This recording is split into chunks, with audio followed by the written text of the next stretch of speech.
नमस्कार, आदाब, good morning. मेरा नाम है बिलाल और मैं आप सभी का स्वागत करता हूं हमारे सबसे प्यारे एजुकेशनल प्लेटफॉर्म फिजिक्स वाला हिंदी मीडियम पर।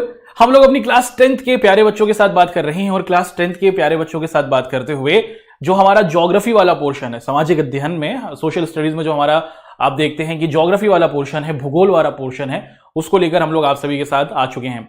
हमारी जो क्लास 10th के प्यारे बच्चे हैं, चाहे वो सीबीएसई बोर्ड के हों, बिहार बोर्ड के हों, एमपी बोर्ड के हों, राजस्थान बोर्ड के हों, यूपी बोर्ड के हों, सोशल साइंस के संदर्भ में अगर हम लोग देखें तो जो आपका सिलेबस है वो मोर और लेस सेम ही है और आपके सभी चैप्टर्स को हम लोग अपने इस बोर्ड बूस्टर सीरीज के अंदर कंप्लीट कर रहे हैं।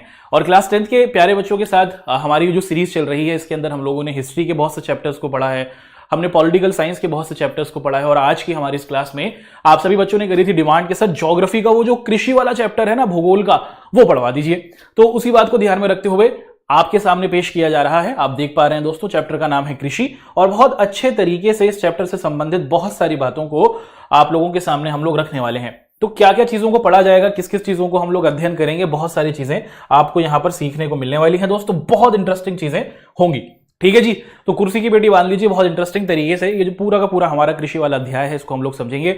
मैं आपसे पूरी आशा और उम्मीद करता हूं कि अगर आप लोग इस पूरे चैप्टर को देख लेते हैं हमारी आज की इस क्लास को, तो आपके सामने किसी भी तरीके का कोई भी डाउट, कोई भी कंफ्यूजन इस चैप्टर से नहीं रहने वाला। शुरुआत करते हैं, ठीक है जी। सबसे पहले यही डिस्कस करते हैं कि हमारी आज की इस क्लास में मुख्य तौर पर हम लोग क्या पढ़ने वाले हैं। वैसे तो पूरा का पूरा चैप्टर जो है शुरुआत से लेकर आखिर तक हम लोग कंप्लीट कर ही लेंगे हमारी आज की इस क्लास में, लेकिन कुछ इंपॉर्टेंट टॉपिक्स हैं। क्या क्या पढ़ेंगे हम लोग? सबसे पहले कृषि क्या होती है यही देखेंगे। उसके बाद हमारे प्यारे भारत के अंदर कृषि करने के क्या क्या तरीके हैं, क्या क्या प्रकार हैं, उनको देखेंगे। अब एक शब्द यहां पर आपके सामने लिखा है जिसे कहा जा रहा है शस्य प्रारूप। भाई, शस्य प्रारूप का मतलब क्या होता है? इसका मतलब होता है कि मौसम के आधार पर खेती करना।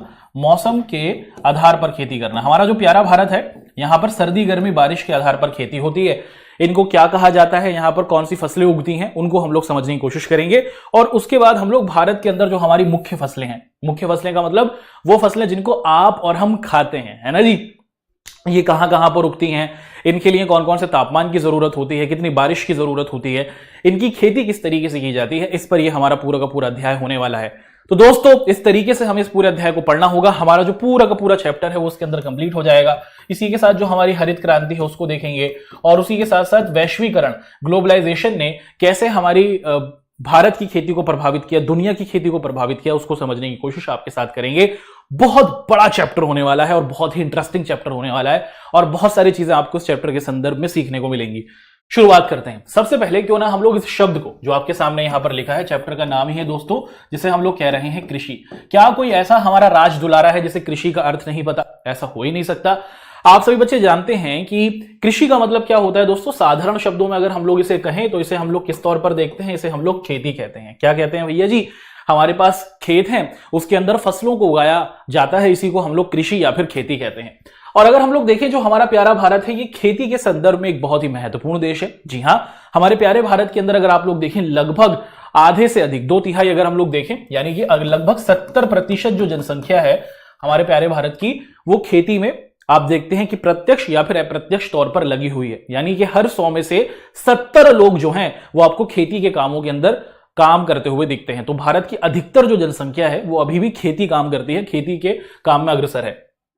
कृषि को अगर हम लोग देखें, कृषि को हम लोग क्या कहते हैं? इंग्लिश में इसको एग्रीकल्चर कहा जाता है। और अच्छा, पेपर में क्या किया जाता है दोस्तों, आपसे ना इस एग्रीकल्चर शब्द का अर्थ पूछ लिया जाता है।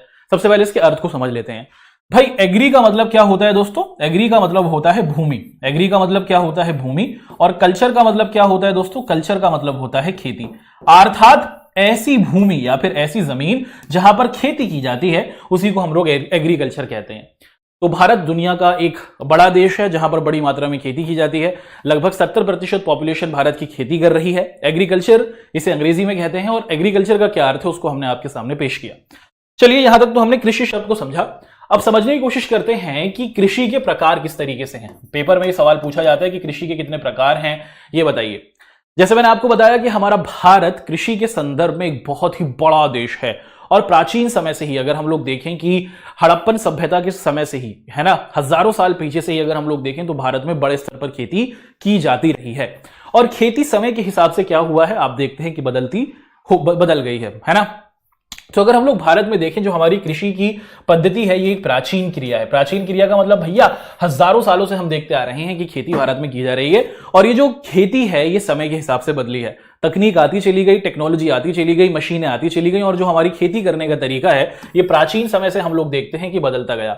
भारत में कृषि करने के, खेती करने के आप अलग अलग तरीके देखते हैं। क्या कहा जाता है, पेपर में पूछा जाता है, एक तरीका कहलाता है प्रारंभिक जीवन निर्वाह कृषि, एक तरीका कहलाता है गहन जीविका कृषि, एक तरीका कहलाता है वाणिज्यिक कृषि, और एक तरीका कहलाता है रोपण कृषि, है ना। अब ये क्या होती है, इनको हम लोग आपके सामने एक एक कर समझाने की कोशिश करेंगे। ठीक है दोस्तों, समझ में आया? चलिए, तो भारत के अंदर की जाने वाली जो हमारी खेती के अलग अलग तरीके हैं उनको एक एक कर हम लोग डिस्कस करते हैं। सबसे पहला जो तरीका है उसको हम लोग कह रहे हैं प्रारंभिक जीवन निर्वाह कृषि। क्या कहा जा रहा है दोस्त? इसको कहा जा रहा है प्रारंभिक जीवन निर्वाह कृषि। ठीक है जी, इसके आगे हमने कृषि भी लिख दिया। प्रारंभिक का मतलब क्या होता है? प्रारंभिक का मतलब होता है शुरुआत से की जाने वाली कृषि, है ना भाई। ऐसी प्रकार की खेती, ध्यान से सुनिएगा, ऐसी प्रकार की खेती जो एक छोटे से खेत में की जाती है। आप देखते हैं कि ऐसी खेती जो एक छोटे से खेत में की जाती है। अगर कोई किसान है जो एक छोटे से खेत में खेती कर रहा है, कृषि कर रहा है, और उसके पास जो साधन है, जो संसाधन है वो पुराने हैं, भैया जी वो लकड़ी के हल को यूज कर रहा है, उसके पास बैल हैं, वो ट्रैक्टर को प्रयोग में नहीं ला रहा। ऐसी खेती जो छोटे से खेत में की जाती है, और उसके अंदर जो किसान होता है वो पुराने जो औजार होते हैं, क्या होते हैं दोस्तों, जो पुराने औजार होते हैं उसी को क्या करता है, यूज करता है, बैल का प्रयोग करता है, लकड़ी के हल का प्रयोग करता है। और इस खेती में जो भी उपज पैदा होती है, इस प्रकार की खेती से जो भी फसल पैदा होती है, उस फसल को यह परिवार सिर्फ अपने प्रयोग के लिए लाता है। आपने देखा होगा बहुत से ऐसे गांव के अंदर इलाके होते हैं, खेत होते हैं, जहां पर किसान सिर्फ उतनी ही फसल उगाते हैं जिससे उनका और उसके परिवार का पेट भर जाए। इसको क्या कहा जाता है? इस प्रकार की कृषि को हम लोग प्रारंभिक जीवन निर्वाह कृषि कहते हैं। जीवन निर्वाह मतलब भैया जी जिंदगी गुजर जाए उतनी ही खेती हमें करनी है। तो प्रारंभिक जीवन निर्वाह कृषि छोटे खेत में की जाती है। इसमें जो किसान भाई होता है वो पुराने लकड़ी के जो हमारे औजार होते हैं, आदिम जो हमारे औजार होते हैं, उनका प्रयोग करता है। इसमें परिवार के और सदस्य भी लगे होते हैं, और छोटे खेत में ये की जाती है, और इसके जरिए सिर्फ परिवार का पेट ही पाला जाता है। यही हमारी प्रारंभिक जीवन निर्वाह कृषि कहलाती है। तो खेती का ये सबसे पहला प्रारूप है। ये जो हमारी प्रारंभिक जीवन निर्वाह कृषि है, इसके अंदर अगर हम लोग देखें तो आप देखते हैं कि ये मानसून के आधार पर, मानसून का मतलब क्या है भैया, बारिश के आधार पर, है ना। तो जब बारिश ज्यादा होती है तो आप देखते हैं कि इस छोटे खेत में बड़ी मात्रा में, बड़े स्तर पर आप लोग देखते हैं कि खेती को किया जाता है। तो भारत में जो सबसे पहले प्रकार की खेती है जिसे हम लोग कह रहे हैं प्रारंभिक जीवन निर्वाह कृषि, छोटे खेत में की जाती है, और जलवायु के हिसाब से अलग अलग जगहों पर, जहां पर ठंडी है वहां पर अलग प्रकार से फसल को उगाया जाता है। प्रारंभिक जीवन निर्वाह कृषि में जो गर्म इलाके हैं वहां पर अलग प्रकार की फसल को उगाया जाता है। ठीक है दोस्तों, छोटे खेत में की जाने वाली ऐसी खेती जिसके जरिए एक परिवार सिर्फ अपने पेट को पाल सकता है, जिसमें पुराने औजारों का प्रयोग किया जाता है, इसी को हम लोग प्रारंभिक जीवन निर्वाह कृषि कहते हैं। क्लियर हुआ? आगे बढ़े कि नहीं बढ़े? चलिए दोस्त आगे बढ़ते हैं। तो भारत में की जाने वाली ये हमारी सबसे पहली प्रकार की कृषि है जिसे हम लोगों ने प्रारंभिक जीवन निर्वाह कृषि कहा। अब प्रारंभिक जीवन निर्वाह कृषि से आपको दूसरे प्रकार की कुछ और तरीके से भी हमारे प्यारे भारत के अंदर खेती की जाती है, और इस प्रकार की जो ये खेती है ये सिर्फ हमारे प्यारे भारत में ही नहीं, दुनिया के अलग अलग देशों में भी की जाती है। जी हां, आपने बिल्कुल सही सुना। क्या कहा जाता है इसको? इसको कहा जाता है कर्तन दहन, है ना। दहन से आप लोग समझ पा रहे हैं दोस्तों, दहन का मतलब क्या होता है? दहन का मतलब होता है जलाना। ठीक है भैया, जलाकर खेती करना, है ना। हमारे प्यारे भारत के अंदर बहुत से ऐसे इलाके हैं जहां पर आप देखते हैं कि जलाकर खेती की जाती है, और इसी को हम लोग क्या कहते हैं? इसी को हम लोग कर्तन दहन प्रणाली कहते हैं, कर्तन दहन की खेती कहते हैं। इसमें होता क्या है? इसमें मुख्य तौर पर आप देखते हैं कि कोई खेत है, कोई जमीन है, वहां पर छोटे छोटे पौधे हैं। आप देखते हैं कि कोई खेत है, वहां पर छोटे छोटे पौधे हैं। तो जो हमारे किसान भाई हैं, जो हमारे आदिवासी भाई हैं, वो इन इलाकों में जाते हैं और वहां पर मौजूद जो छोटे छोटे पौधे हैं इनमें आग लगा देते हैं। क्या कर देते हैं भैया? जो ये छोटे छोटे खेत हैं इनमें आग लगा देते हैं। और उसके बाद आप लोग क्या देखते हैं कि जब ये पूरी की पूरी वनस्पति, यानी कि जो छोटे छोटे पौधे होते हैं, जब वो जल जाते हैं वहां पर राख बन जाती है। जब आप किसी चीज को जलाते हैं तो वो राख बन जाती है। तो किसान खेत में पहुंचे, और वहां पर पहुंचने के बाद जो पौधे मौजूद थे उस पौधे के अंदर क्या किया गया? आप लोग देखते हैं कि उस पौधे को आग लगा दी गई, और आग लगाने के बाद हम लोग देखते हैं कि जब वो जल गए पौधे तो उसके बाद राख बनती है। उस राख को क्या किया जाता है? उस राख को उसी खेत की मिट्टी में मिला दिया जाता है, और उसको कैसे यूज किया जाता है? उसको खाद के तौर पर प्रयोग किया जाता है। क्या किया जाता है? खाद के तौर पर प्रयोग किया जाता है ना।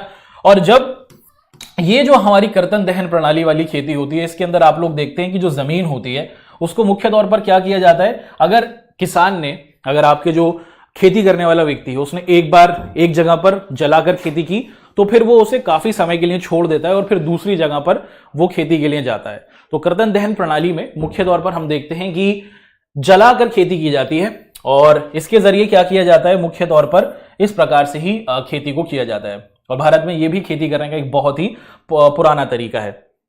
अच्छा, और जब खेती की जाती है किसी क्षेत्र विशेष में, मान लीजिए कि ये एक खेत है और इस खेत के अंदर फसल को जलाकर खेती की गई। अब फसल जो जल गई, जलने के बाद आप लोग देखते हैं कि कुछ समय के लिए इस स्थान को छोड़ दिया जाता है। जब यहां पर फसल उग जाती है फिर काफी समय बाद वापस आया जाता है। क्यों वापस आते हैं? ताकि ये जो जमीन की शक्ति है, जमीन की जो अपनी उर्वरकता है, जमीन की जो अपनी शक्ति है वो बरकरार रहे। तो भारत में दूसरे तरीके से जो खेती की जाती है उसको हमने देखा, कर्तन दहन प्रणाली इसे हम लोग कहते हैं। ठीक है, तो दोस्तों भारत के अंदर तो इसे हम लोग किस नाम से पुकार रहे हैं? हमारे प्यारे भारत के अंदर तो हम लोग इसे कर्तन दहन प्रणाली के नाम से पुकार रहे हैं, लेकिन दुनिया के अलग अलग देशों में इसी प्रकार की जो खेती है उसको अलग अलग नाम से पुकारा जाता है ना। तो कर्तन दहन प्रणाली भी इसे कहते हैं। भारत के अलग अलग इलाकों में इसको अलग अलग नाम से भी पुकारा जाता है और आपके पेपर में इसके बारे में पूछा जाता है ना। वही आग लगाकर खेती करने की बात हो रही है। तो यहां पर इसे हम लोग क्या कहते हैं दोस्तों? इसको झूम खेती भी कहते हैं। आप लोगों ने जरूर सुना होगा झूम खेती। मुख्य तौर पर ये जो झूम खेती है ये वही आग लगाकर खेती करने का तरीका है। असम, मेघालय, मिजोरम, नागालैंड में हम लोग क्या देखते हैं दोस्तों? इसको झूम खेती के नाम से पुकारते हैं। पामूल इसे कहा जाता है। कहां पर? मणिपुर, हमारा जो मणिपुर राज्य है वहां पर। इसे दीपा नाम से भी पुकारा जाता है। कहां पर? बस्तर, झारखंड का जो हमारा क्षेत्र है, अंडमान निकोबार जो हमारे आइलैंड है, वहां पर हम लोग इसे इस प्रारूप के अंदर क्या देखते हैं दोस्त? देखते हैं। उसी के साथ साथ हम लोग देखें कि जो हमारा बेवर या दाहिया, इसे ये भी कहा जाता है। मध्य प्रदेश में इसी प्रकार से जब जलाकर खेती की जाती है तो उसे बेवर या दाहिया कहा जाता है। आंध्र प्रदेश में इसी प्रकार से जो खेती की जाती है उसे पोंडू या पेडा कहा जाता है। उड़ीसा के अंदर अगर हम लोग देखें दोस्तों, वहां पर इसे पामा, दाबी या फिर कोमन के नाम से पुकारा जाता है। हमारे जो पश्चिमी घाट है, पश्चिमी घाट का मतलब कि अगर आप लोग भारत के मानचित्र को देखें, ये जो हमारा समुद्र का किनारा है जो पश्चिम दिशा में है, वहां के इलाकों में जब इस प्रकार की खेती की जाती है तो इसे क्या कहा जाता है दोस्त? इसे कुमारा कहा जाता है। राजस्थान में जो दक्षिण का इलाका है, जो सदन हमारा राजस्थान है, वहां पर भी इस प्रकार की खेती की जाती है आग जलाकर, और इसे वालेर या फिर वल्टार कहा जाता है। और हिमालय के क्षेत्र में जो हमारे पहाड़ी इलाके हैं वहां पर भी इस प्रकार की खेती होती है और उसे खी कहा जाता है। ठीक है, तो अलग अलग इलाकों में मुख्य तौर पर इसे किस किस नाम से पुकारा जाता है उसको हमने आपके सामने रख दिया। पेपर में सवाल बनता है कि झूम खेती क्या होती है या फिर पामूल खेती क्या होती है, तो आप लोग घबराएं नहीं, इसे कर्तन दहन प्रणाली वाली खेती ही कहते हैं भैया जी, आग लगाकर खेती करना। आगे बढ़ते हैं दोस्तों, आपके सामने अब अगला सवाल पेश करते हैं। बहुत अच्छे तरीके से हम लोग अब नेक्स्ट क्वेश्चन की तरफ आपको लेके जा रहे हैं। भारत में की जाने वाली ये तीसरे प्रकार की खेती है ना। अब तक दो प्रकार की खेती पढ़ चुके, प्रारंभिक जीवन निर्वाह कृषि और कर्तन दहन प्रणाली, और उसके क्या क्या अलग अलग नाम है उसको डिस्कस किया। यहां पर अब हम लोग आगे बढ़ते हुए आप सभी के साथ डिस्कशन करेंगे गहन जीविका कृषि। गहन जीविका कृषि भैया, गहन जीविका कृषि अगर आप लोग यहां पर स्क्रीन पर देखें, ये जो खेत मैं आपको दिखा रहा हूं छोटा है कि बड़ा है? आप कहेंगे कि सर ये तो बहुत बड़ा है। जी हां, ऐसी प्रकार की खेती या फिर ऐसी प्रकार की कृषि जो बहुत बड़े भूभाग पर की जाती है, ऐसी प्रकार की फसल जो बहुत बड़े भूभाग पर उगाई जाती है और जहां पर बहुत ज्यादा आबादी होती है, ऐसे इलाके जहां पर बहुत ज्यादा जनसंख्या है और उसी के साथ साथ वहां पर बड़े बड़े खेत हैं, है ना, बड़े बड़े आप खेत देखते हैं। इसी प्रकार की खेती को हम लोग क्या कहते हैं? इसी प्रकार की खेती को हम लोग गहन जीविका कृषि कहते हैं। ऐसी खेती, ऐसी कृषि जो बड़े बड़े खेतों में की जाती है और जहां पर बहुत ज्यादा पॉपुलेशन होती है, इस प्रकार की खेती को हम लोग गहन जीविका कृषि कहते हैं। इस प्रकार की फसल में क्या किया जाता है? आप लोग देखते हैं कि केमिकल्स का प्रयोग किया जाता है, रसायन का प्रयोग किया जाता है ताकि फसलों को खराब होने से बचाया जा सके। और क्योंकि बड़े बड़े खेत हैं और इन पूरे बड़े बड़े खेतों के अंदर पानी पहुंचाने की जरूरत होती है, तो यहां पर सिंचाई की भी अत्यधिक व्यवस्था की जाती है। सिंचाई का मतलब कि नहर से, नदी से पानी को खेतों तक पहुंचाने की कोशिश की जाती है। अच्छा, ये जो हमारी गहन जीविका प्रणाली है, ये जो हमारी गहन जीविका कृषि है ना, इसके अंदर एक आप देखते हैं कि समस्या है। और वो क्या समस्या है? आप देखते हैं कि मुख्य तौर पर कि जब किसी खेत को एक पीढ़ी से दूसरी पीढ़ी में दिया जाता है ना, तो जो खेत का आकार होता है वो आप क्या देखते हैं कि वो छोटा होता चला जाता है। कैसे? मान लीजिए कि भैया जी एक किसान है और उसके पास 100 एकड़ की जमीन है ना, 100 एकड़ की जमीन है। अब उसके दो बेटे हुए और उस किसान ने क्या किया भैया, 50 एकड़ एक बच्चे को दे दी, 50 एकड़ एक बच्चे को दे दी। तो जब नई जनरेशन के पास आई तो जमीन का आकार कम हो गया।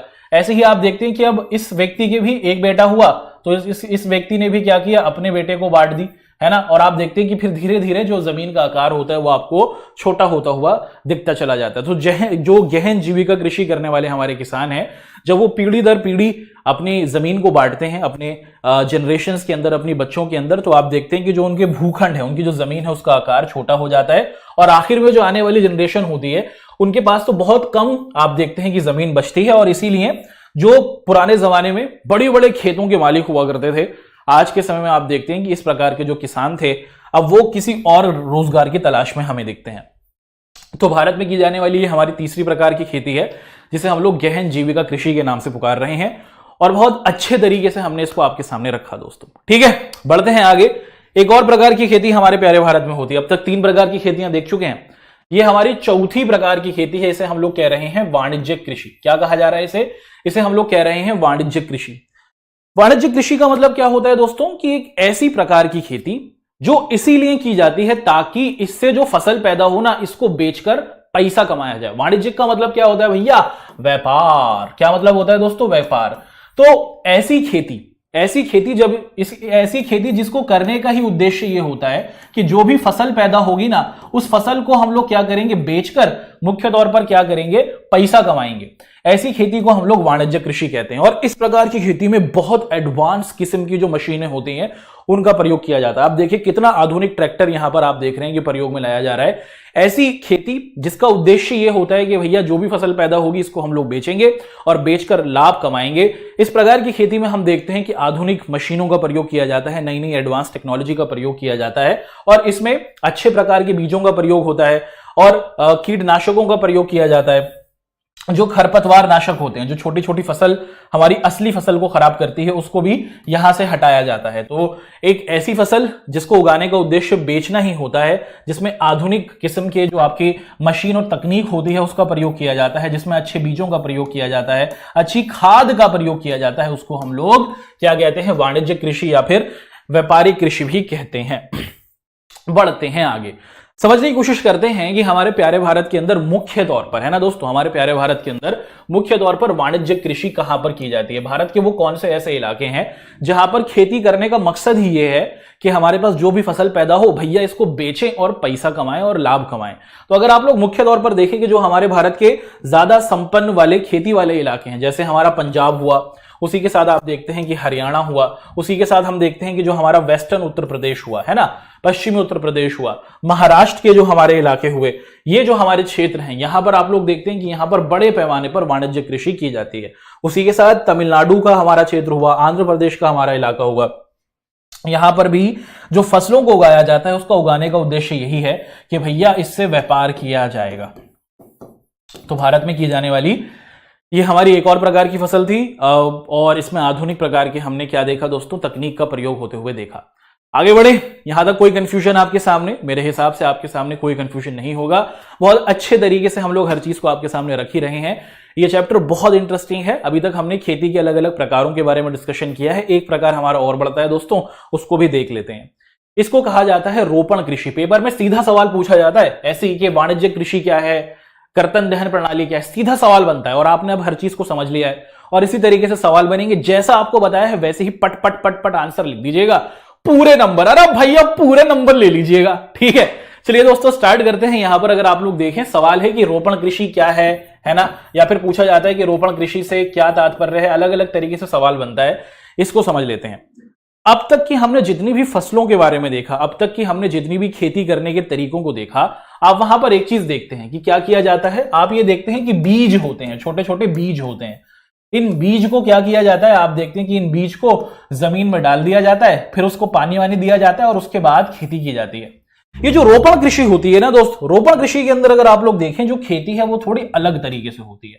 क्या यहां पर आपको बीज दिख रहा है दोस्तों? नहीं, रोपण कृषि के अंदर बीज का प्रयोग नहीं किया जाता। यहां पर पौधों के जरिए खेती की जाती है। कि मान लीजिए आपको क्या करना है, चाय उगानी है, तो आपके पास चाय का बीज नहीं है, आपके पास चाय के पौधे हैं, उन पौधों को आप लगा रहे हैं और उसके जरिए खेती की जाती है।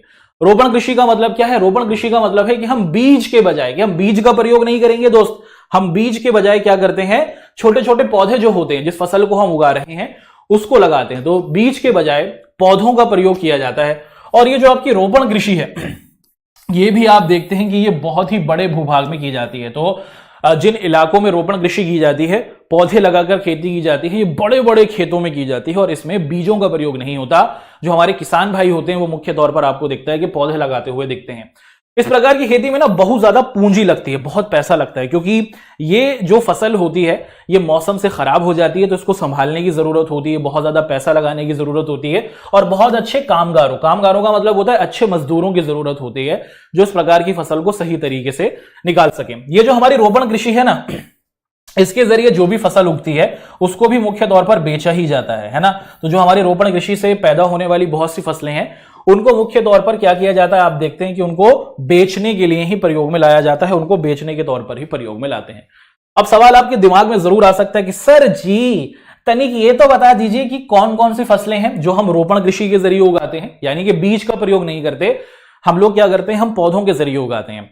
तो हमारी जो चाय हुई दोस्तों, हमारी चाय हुई, कॉफी हुई, रबड़ हुई, गन्ना हुआ, है ना, केला, ये सभी जो हमारी फसलें हैं ये पौधे के द्वारा ही उगाई जाती है। कहां कहां पर अगर आप लोग देखें कि हम लोग रोपण कृषि मुख्य तौर पर करते हैं, हमारा जो तमिलनाडु क्षेत्र हुआ, हमारा जो तमिलनाडु इलाका हुआ, कर्नाटक का जो क्षेत्र हुआ वहां पर कॉफी उगाई जाती है। ऐसे ही जो हमारा वेस्ट बंगाल का इलाका हुआ वहां पर हम लोग चाय को उगाते हैं, है ना। अच्छा, ये जो मैप वाला जो आपका पोर्शन है इसको लेकर आप बिल्कुल भी मत घबराइएगा।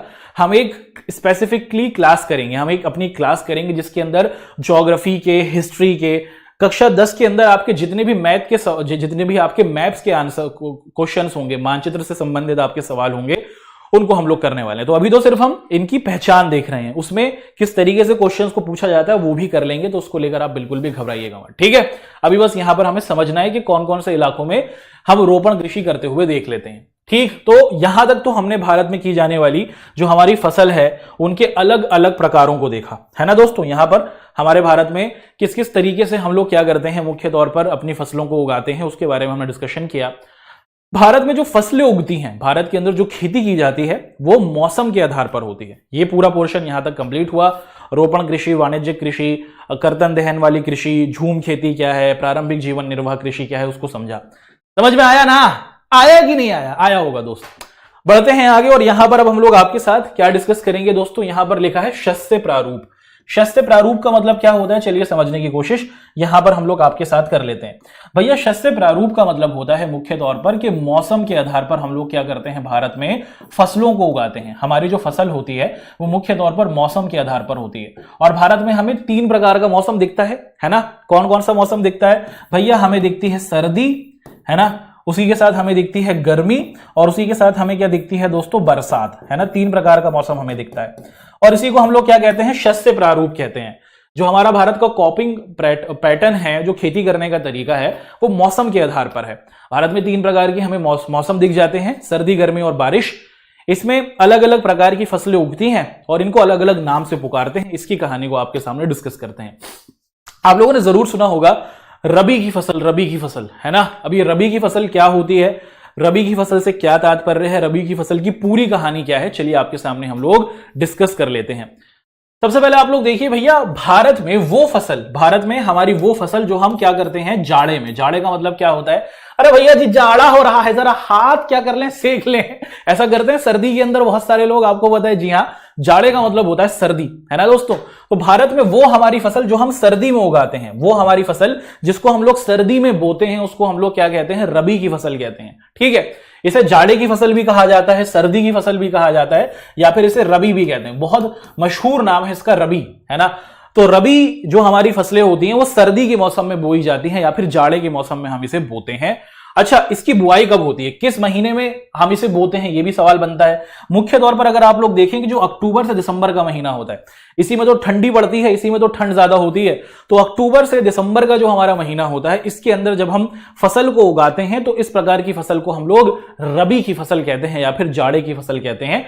और इसकी कटाई कब होती है भैया? जब ये फसल, आपने देखा कि इसको हमने अक्टूबर से दिसंबर में बो दिया, इसकी कटाई आप अप्रैल से जून के महीने में होते हुए देखते हैं। सर्दी में बोई जाती है और जून में गर्मी पड़ती है, तो गर्मी में इस प्रकार की फसल को हम लोग काटते हुए देखते हैं।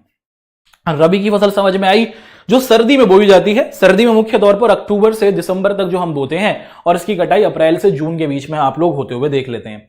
अब सवाल जरूर आ सकता है कि सर जी ये तो बता दीजिए कि कौन कौन सी फसलें हैं रबी से संबंधित। चलिए दोस्तों, आपके सामने पूरा चित्र यहां पर रख दिया है।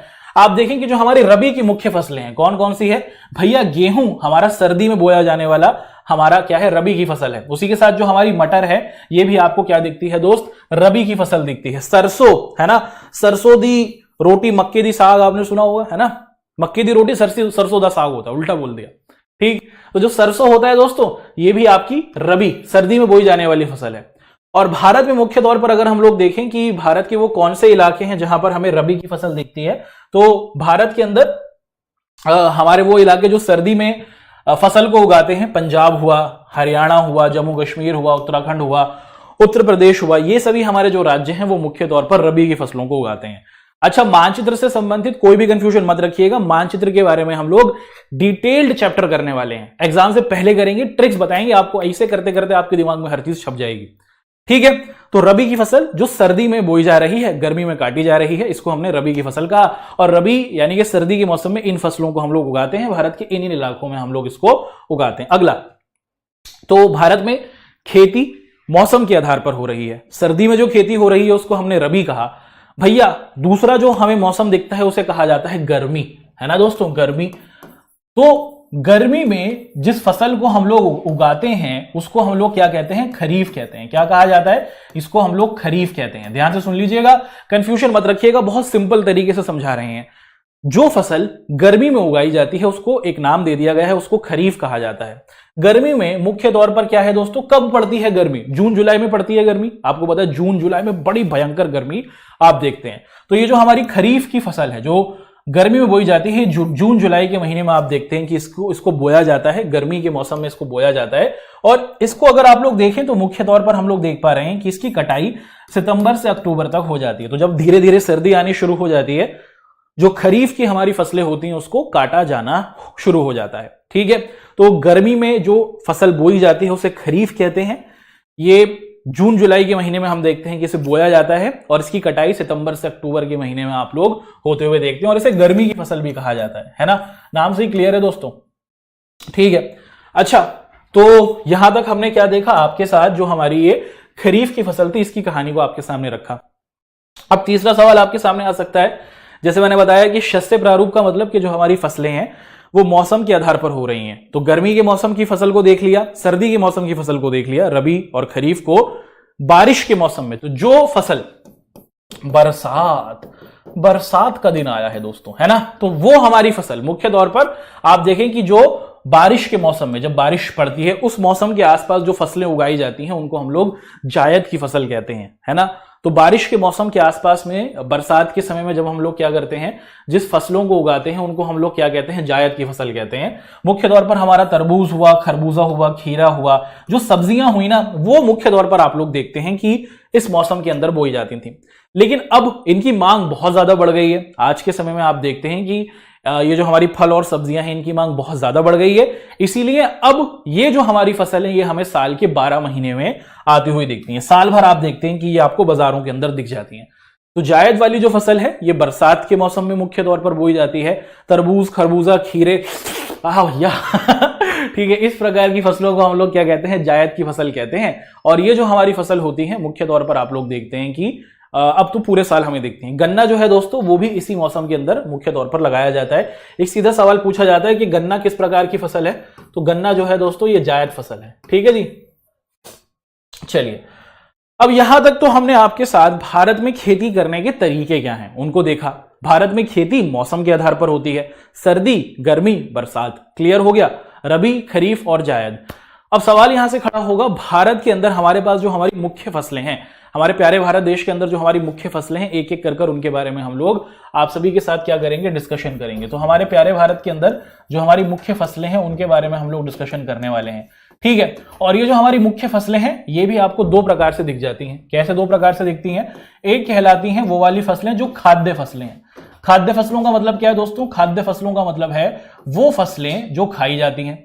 और दूसरी कहलाती है दोस्तों क्या, दूसरी कहलाती है अखाद्य फसलें। कुछ ऐसी फसल हम उगाते हैं जिनको खाने के तौर पर प्रयोग में नहीं लाते, है ना, उनका प्रयोग क्या किया जाता है, उनका प्रयोग चीजों को प्रयोग में लाने के लिए किया जाता है। तो अब तक हमने आपके साथ मुख्य तौर पर क्या किया है, हमारे पास जो खेती करने के तरीके हैं उनको डिस्कस किया, भारत में खेती करने का जो मौसम आधारित खेती है उसको देख लिया। अब भारत की जो मुख्य फसलें हैं, खाने वाली फसलें हो वो भी, और जो हमारी ना खाने वाली फसलें, जो अखाद्य फसलें हैं, उसको आपके सामने रखेंगे। मजा आ रहा है दोस्तों? तो आपको क्लास को पूरे तौर पर करना है, शुरू से आखिर तक करना है। और तो अब भारत की जो महत्वपूर्ण फसलें हैं, एक एक कर इनकी कहानी को हम लोग आप सभी के समक्ष रख रहे हैं। सबसे महत्वपूर्ण चीज आप सभी को बताया दोस्तों, इस चीज की बहुत ज्यादा डिमांड होती है भारत के अंदर, अधिकतर लोग इस चीज को खाने का शौक रखते हैं, जिसे कहा जा रहा है चावल, है ना। इसको एक नाम से भी पुकारा जाता है, इसको हम लोग धान भी कहते हैं। तो आप लोग कंफ्यूज मत होइएगा। जब चावल उगाया जाता है तो कुछ इस तरीके से दिखता है, आप देख पा रहे हैं, जब चावल उगाया जाता है तो वो कुछ इस तरीके से दिखता है, और इसी को धान कहा जाता है, और इसी से हमें चावल की प्राप्ति होती है। ठीक है, तो अगर मैं चावल कहूं या धान कहूं, सर जी आप तो कुछ और बता रहे हैं, हमें समझ नहीं आ रहा, कंफ्यूज मत होइएगा। ठीक है, तो जब ये फसल उगती है तब इसे हम लोग क्या कहते हैं, धान कहते हैं, इसी से चावल की प्राप्ति होती है। ठीक है, याद कर लीजिए, चीन के बाद दुनिया में सबसे ज्यादा जो चावल उगाने वाला देश है वो है हमारा पड़ोसी देश चाइना दिखता है दोस्तों, चीन है। और आप देखते हैं कि भारत चावल के अंदर दूसरा सबसे बड़ा उत्पादक देश है। तो हमारे प्यारे भारत में चावल दूसरे नंबर पर उगता है पूरी दुनिया के अंदर, बहुत बड़ा है हमारा प्यारा भारत, और प्यारे भारत के अंदर चावल दूसरे नंबर पर उगाया जाता है पूरी दुनिया के हिसाब से। धान या फिर जो चावल की खेती है, इसके लिए हमें अधिक तापमान की जरूरत होती है। बहुत महत्वपूर्ण बात है, इसको ध्यान से सुनिए। कितने तापमान की? उच्च तापमान का मतलब भैया हाई टेम्परेचर चाहिए। ठीक है, थोड़ी ज्यादा गर्मी हमें यहां पर चाहिए। कितना? 25 डिग्री सेल्सियस से अधिक का तापमान होना चाहिए। 25 डिग्री से लगभग 30 डिग्री तक का जो तापमान होता है ना, जहां पर अच्छी गर्मी की उपस्थिति होती है, उन इलाकों के अंदर हम लोग चावल की खेती करते हैं। यहां पर गर्मी तो अच्छी हो ही, उसी के साथ आप देखते हैं कि एक साल में लगभग 100 सेंटीमीटर के आसपास बारिश हो। तो बारिश भी अच्छी होनी चाहिए इस इलाके के अंदर जहां पर चावल की खेती करनी है, और उसी के साथ साथ तापमान भी 25 डिग्री से ज्यादा होना चाहिए। उसी इलाके के अंदर हम लोग चावल या फिर धान की खेती मुख्य तौर पर कर सकते हैं। अच्छा, अब आप देखें कि भारत में बहुत से ऐसे इलाके हैं जहां पर आप देखें कि तापमान तो ज्यादा है ना, वहां का तापमान 25 से 30 डिग्री के आसपास है, लेकिन भैया वहां पर ना पानी नहीं है। तो भारत में बहुत से ऐसे इलाके हैं जहां पर तापमान तो ज्यादा है लेकिन पानी नहीं है। तो वहां पर सिंचाई की व्यवस्था से, सिंचाई का मतलब क्या है कि नदी से पानी खेतों तक पहुंचाकर हम लोग क्या कर रहे हैं, चावल की खेती कर रहे हैं। ठीक है, भारत में कौन कौन से इलाके हैं दोस्तों? भारत के अंदर अगर हम लोग देखें कि जो हमारी धान है ना, जो हमारी प्यारी धान है, हमारा जो चावल है, वो मुख्य तौर पर आपको दिखता है कि पंजाब हुआ, हरियाणा हुआ, उसी के साथ जो हमारा मुख्य तौर पर आप देखते हैं कि वेस्टर्न उत्तर प्रदेश हुआ, राजस्थान का जो हमारा इलाका हुआ, यहां पर आप लोग देख रहे हैं कि बड़ी मात्रा में चावल को उत्पादित किया जा रहा है। और राजस्थान में क्योंकि नदी कम है ना, तो वहां पर सिंचाई के जरिए ही क्या किया जा रहा है, आप लोग देखते हैं कि चावल या फिर धान की खेती की जा रही है। तो भारत की सबसे महत्वपूर्ण फसल है चावल, खाई जाती है, लोगों को बहुत पसंद है भैया, हमें भी बहुत पसंद है। क्या आप भी चावल का शौक रखते हैं? क्या आप भी चावल पसंद करते हैं? कमेंट करके जरूर बताइएगा। ठीक है, चलिए दोस्तों, अब यहां पर हम लोग डिस्कशन करेंगे किस चीज का, यहां पर हम लोग आप सभी के साथ डिस्कस करेंगे भैया जी जिसकी बनती है रोटी आपके और हम सभी के घर में, जिसे कहा जाता है गेहूं। तो गेहूं जब उगता है तो वो कुछ इस तरीके से दिखता है, फिर इसको पीस कर हम लोग आटा बनाते हैं और उसी आटे से हम लोग रोटी को खाते हैं, रोटी प्राप्त करते हैं। अब ये भी भारत के अंदर एक बहुत ही महत्वपूर्ण फसल है, खाने वाली फसल है, खाद्य फसल है। अगर आपको गेहूं का उत्पादन करना है तो गेहूं के उत्पादन के लिए हमें ऐसी जगह चाहिए जहां का तापमान लगभग आप देखें कि जहां पर एक साल में लगभग 50 से 75 सेंटीमीटर की बारिश होनी चाहिए। हम हमेशा जो बारिश को मापते हैं वो सेंटीमीटर में मापते हैं। ठीक है, ऐसा इलाका जहां पर 50 से 75 सेंटीमीटर की बारिश हो जाती है ना, और वहां पर हम लोग देखते हैं कि दोस्तों वहां पर हम लोग गेहूं का उत्पादन कर सकते हैं। उन इलाकों में गेहूं का उत्पादन अच्छी मात्रा में किया जा सकता है। अच्छा, गेहूं जो होता है ना, ये पाला पड़ने से, पाला का मतलब क्या होता है, आप लोगों ने देखा होगा, इसे हम लोग ओस भी कहते हैं। क्या कहा जाता है दोस्त? ओस, है ना। रात के समय में आसमान से आप क्या देखते हैं कि पानी की बूंदें गिरती हैं, और ये जो बूंदें होती हैं ये गेहूं की फसल को खराब करती हैं। पाला पड़ने से यानी कि ओस पड़ने से कहीं ना कहीं गेहूं की फसल को नुकसान होता है ना। तो ऐसे इलाके जहां पर 50 से 75 सेंटीमीटर की सालाना बारिश हो और वहां पर बारिश सही तरीके से हो, है ना, हर साल इसी तरीके से होनी चाहिए, समान तरीके से। और यहां पर हम देखते हैं कि ओस पड़ने की वजह से गेहूं की जो फसल है उसमें कहीं ना कहीं थोड़ी बहुत तबाही आप आते हुए देख लेते हैं। अगर हम लोग देखें कि भारत में जो हमारा गेहूं है वो किन किन इलाकों में उगाया जाता है, एक एक कर इसको हम लोग आपके साथ डिस्कस कर लेते हैं। तो जो गेहूं के जो हमारे मुख्य उत्पादक इलाके हैं, जो हमारा उत्तर प्रदेश है, पश्चिमी उत्तर प्रदेश हुआ, है ना, और जो हमारे गंगा के इलाके हुए, गंगा का इलाका मतलब पंजाब, हरियाणा, उसी के साथ दिल्ली का जो आसपास का क्षेत्र हुआ, यहां पर आप लोग देखते हैं कि गेहूं को बड़ी मात्रा में उगाया जाता है। उसी के साथ आप देखें कि जहां पर काली मिट्टी मिलती है, और हमने पिछले चैप्टर में डिस्कस किया था, आपको याद होगा, जो काली मिट्टी है वो हमें कहां दिखती है, महाराष्ट्र और गुजरात में दिखती है। तो इन इलाकों के अंदर भी आप लोग क्या देखते हैं कि आप मुख्य तौर पर क्या देख लेते हैं दोस्तों, गेहूं के उत्पादन को देखते हैं। तो यूपी हुआ, बिहार हुआ, राजस्थान हुआ, हमारा मध्य प्रदेश हुआ, इन सभी इलाकों के अंदर जहां काली मिट्टी मिलती है वो भी, और जहां पर जलोढ़ मिट्टी मिलती है, जो हमारा पूरा यूपी, बिहार, राजस्थान, उसी के साथ दिल्ली, मध्य प्रदेश का इलाका है, यहां पर भी गेहूं का उत्पादन किया जाता है। तापमान मध्य रहता है और उसी के साथ बारिश 50 से 75 सेंटीमीटर की आसपास होती है। तो इसीलिए हम देखते हैं कि यहां पर हम लोग गेहूं का उत्पादन आप देखते हैं कि करते हैं। अगला सवाल, तो भारत में गेहूं और चावल के बारे में पढ़ा, कितने तापमान की जरूरत है, कितनी बारिश की जरूरत है, भारत के किन किन इलाकों में इनको उगाया जाता है, उसके बारे में डिस्कशन किया। एक और प्रकार की हमारी फसलें होती हैं जिनको खाने के तौर पर हम लोग प्रयोग में लाते हैं, और इस प्रकार की फसल को हम लोग क्या कहते हैं दोस्तों, इसको हम लोग मोटे अनाज कहते हैं। क्या कहा जाता है, मोटे अनाज। ठीक है, चलिए अब मोटे अनाज के बारे में एक एक कर आप सभी के साथ हम लोग डिस्कशन करते हैं कि मोटे अनाज से क्या तात्पर्य है। भारत में अगर आप लोग देखें कि जो हमारे देश में कुछ ऐसे अनाज होते हैं जो मोटे आकार के होते हैं, है ना, और इसी वजह से, इनके आकार की वजह से इनको मोटे अनाज वाले हम लोग क्या कहते हैं, फसल कहते हैं। तो भारत में 3 प्रकार के जो हमारे अनाज हैं, जैसे ज्वार हुआ, बाजरा हुआ और रागी हुआ, इनको हम लोग क्या कहते हैं, मोटे अनाज वाले हमारी फसल कहते हैं। ठीक, और इन प्रकार की फसलों में बहुत अच्छी मात्रा में हम लोग क्या देखते हैं, पोषक तत्वों को देखते हैं। इस प्रकार की फसलों में बहुत अच्छी मात्रा में पोषक तत्वों की उपस्थिति होती है, और ये किसी भी व्यक्ति के लिए क्या है, संतुलित आहार देती है। तो अगर आप लोग इन प्रकार की फसलों को खाएंगे तो इससे जो आपकी बॉडी होती है वो बहुत ज्यादा स्वस्थ रहेगी, और आप अच्छे तरीके से क्या कर सकते हैं, अपने जीवन को आगे बढ़ा सकते हैं। ठीक, तो भारत के अंदर हमने ये अपने मोटे अनाजों के बारे में देखा। अब एक एक कर हमारे ये जो तीनों के तीनों मोटे अनाज हैं, ज्वार, बाजरा, रागी, कहां पर उगते हैं, कितने तापमान में उगते हैं, इनके बारे में डिस्कशन कर लेते हैं। जो ज्वार होता है वो कुछ दिखने में इस तरीके से होता है दोस्तों, आप देख पा रहे हैं, जो हमारा ज्वार है दिखने में कुछ इस प्रकार से है। और भारत में सबसे ज्यादा जो ज्वार का उत्पादन है, पेपर में पूछा जाता है तो बस दिमाग में छाप लीजिए दोस्तों कि ज्वार का उत्पादन भारत में सबसे ज्यादा महाराष्ट्र राज्य में होता है। और महाराष्ट्र के बाद अगर हम लोग देखें, हमारा जो कर्नाटक राज्य है, सबसे पहले हमने देखा महाराष्ट्र राज्य में हो रहा है, उसके बाद कर्नाटक राज्य में हम होते हुए देख रहे हैं। आंध्र प्रदेश में भी और मध्य प्रदेश में भी हम लोग ज्वार का उत्पादन होते हुए देखते हैं।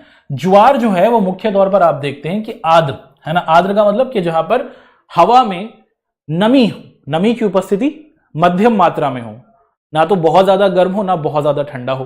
जैसे महाराष्ट्र में क्या कहा जाता है, वहां का टेम्परेचर इक्वल रहता है। तो ऐसे इलाके जहां का तापमान सामान्य रहता है, ना तो बहुत ठंडा ना तो बहुत गर्म, ऐसे क्षेत्रों के अंदर हम लोग देखते हैं कि ज्वार की खेती की जाती है, और इसे सिंचाई की जरूरत नहीं होती, यानी कि ज्यादा पानी की जरूरत नहीं होती, कम पानी के अंदर भी हम लोग ज्वार को उगा सकते हैं, और पोषक तत्वों की मात्रा तो ज्वार में होती है। पेपर में पूछा जाता है कि बाजरा क्या है और भारत में बाजरा कहां पर उगता है, इसको उगाने के क्या क्या तरीके हैं, इसके लिए कितने तापमान की जरूरत होती है।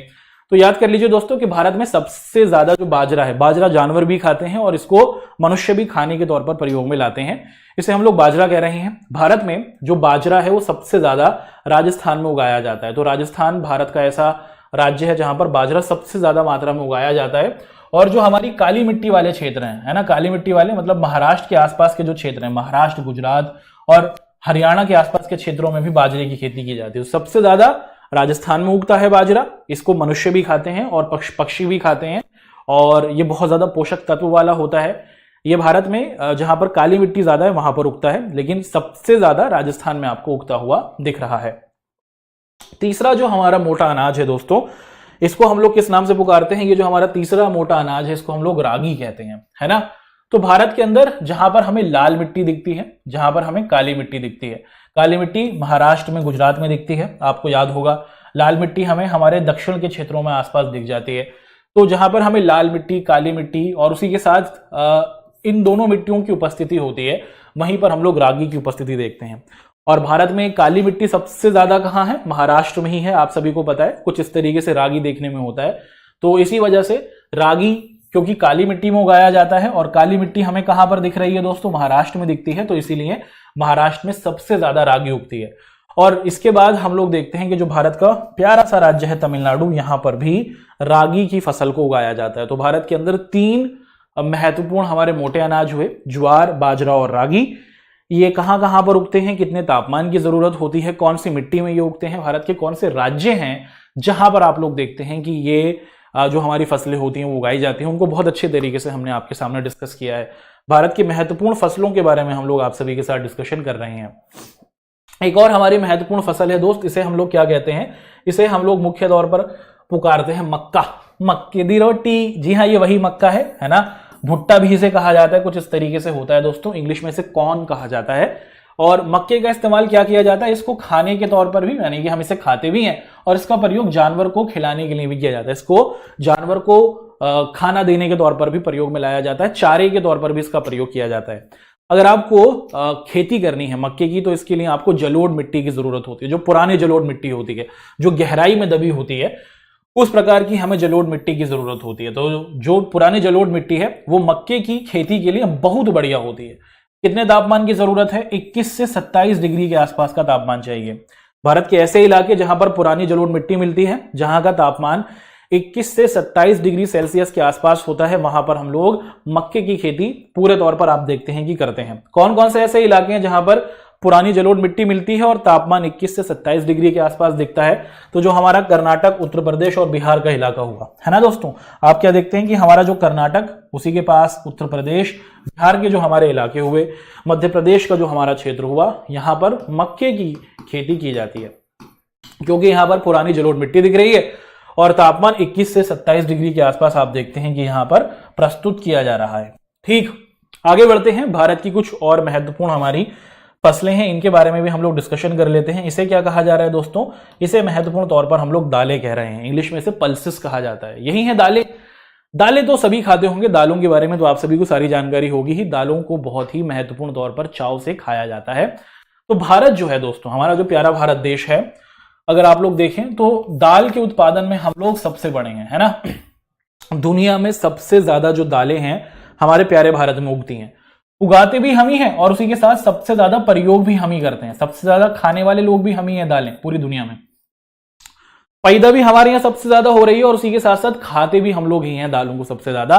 तो भारत दुनिया का एक ऐसा देश है जहां पर दालें सबसे ज्यादा मात्रा में उगती हैं और उसी के साथ साथ जो हम लोग इन्हीं दालों को सबसे ज्यादा प्रयोग में लाते हैं, है ना। और दालें जो होती हैं आप देखते हैं कि मुख्य तौर पर ये अलग अलग फसलों के बीच में उगाई जाती हैं। जैसे मान लीजिए कि किसी खेत के अंदर क्या किया गया, किसी खेत के अंदर गेहूं को उगाया गया, है ना। अब क्या किया जाता है, इसमें अगली बार दोबारा गेहूं को नहीं उगाएंगे, इसमें दाल को उगाया जाता है, फिर दोबारा गेहूं को उगाया जाता है। तो जो हमारी दालें होती हैं, ये जो मुख्य फसलें होती हैं, जो बड़ी फसलें होती हैं, जैसे चावल, मक्का, आप देखते हैं कि गेहूं, इनके बीच में उगाया जाता है। इससे खेतों की जो शक्ति होती है वो बनी रहती है, जमीन की जो पावर होती है, उर्वरक शक्ति होती है वो बनी रहती है। जो दालें हैं वो अलग अलग फसलों के बीच में आप देखते हैं कि उगाई जाती है और, है ना, एक फसल चक्र पूरा हो जाने के बाद आप देखते हैं कि दूसरे फसल चक्र जब शुरू हो रहा होता है, जब नई फसल आ रही होती है, तो उसके बीच में दालों को क्या किया जाता है, उगाया जाता है। ठीक है, अलग अलग प्रकार की दालें हैं। कमेंट करके बताइए दोस्तों कि आपकी फेवरेट दाल कौन सी है। भैया जी हमें तो पसंद है वो जो काली वाली दाल होती है ना, माँ की दाल भी जिसे कहा जाता है, उसमें जब चोखा लगता है धनिया का, पुदीने का, आहा मजा आ जाता है। आप कमेंट करके बताइए दोस्तों कि आपकी सबसे फेवरेट दाल कौन सी है। ठीक है, बढ़ते हैं आगे। चलो, और भारत के संदर्भ में अगर हम लोग देख लें कि ऐसे इलाके कौन से हैं जहां पर हमें दाल पैदा होती हुई दिख जाती है, तो भारत में जो हमारा यूपी है, हमारा उत्तर प्रदेश हुआ, हमारा मध्य प्रदेश हुआ, उसी के साथ साथ आप देखते हैं कि जो राजस्थान के हमारे इलाके हैं, कर्नाटक का जो हमारा क्षेत्र है, वहां पर हम लोग दालों की उपस्थिति देखते हैं। भारत में ये जो राज्य हैं वहां पर दाल सबसे ज्यादा मात्रा में उगाई जा रही है। ठीक, दालों के बारे में डिस्कशन कर लिया दोस्तों।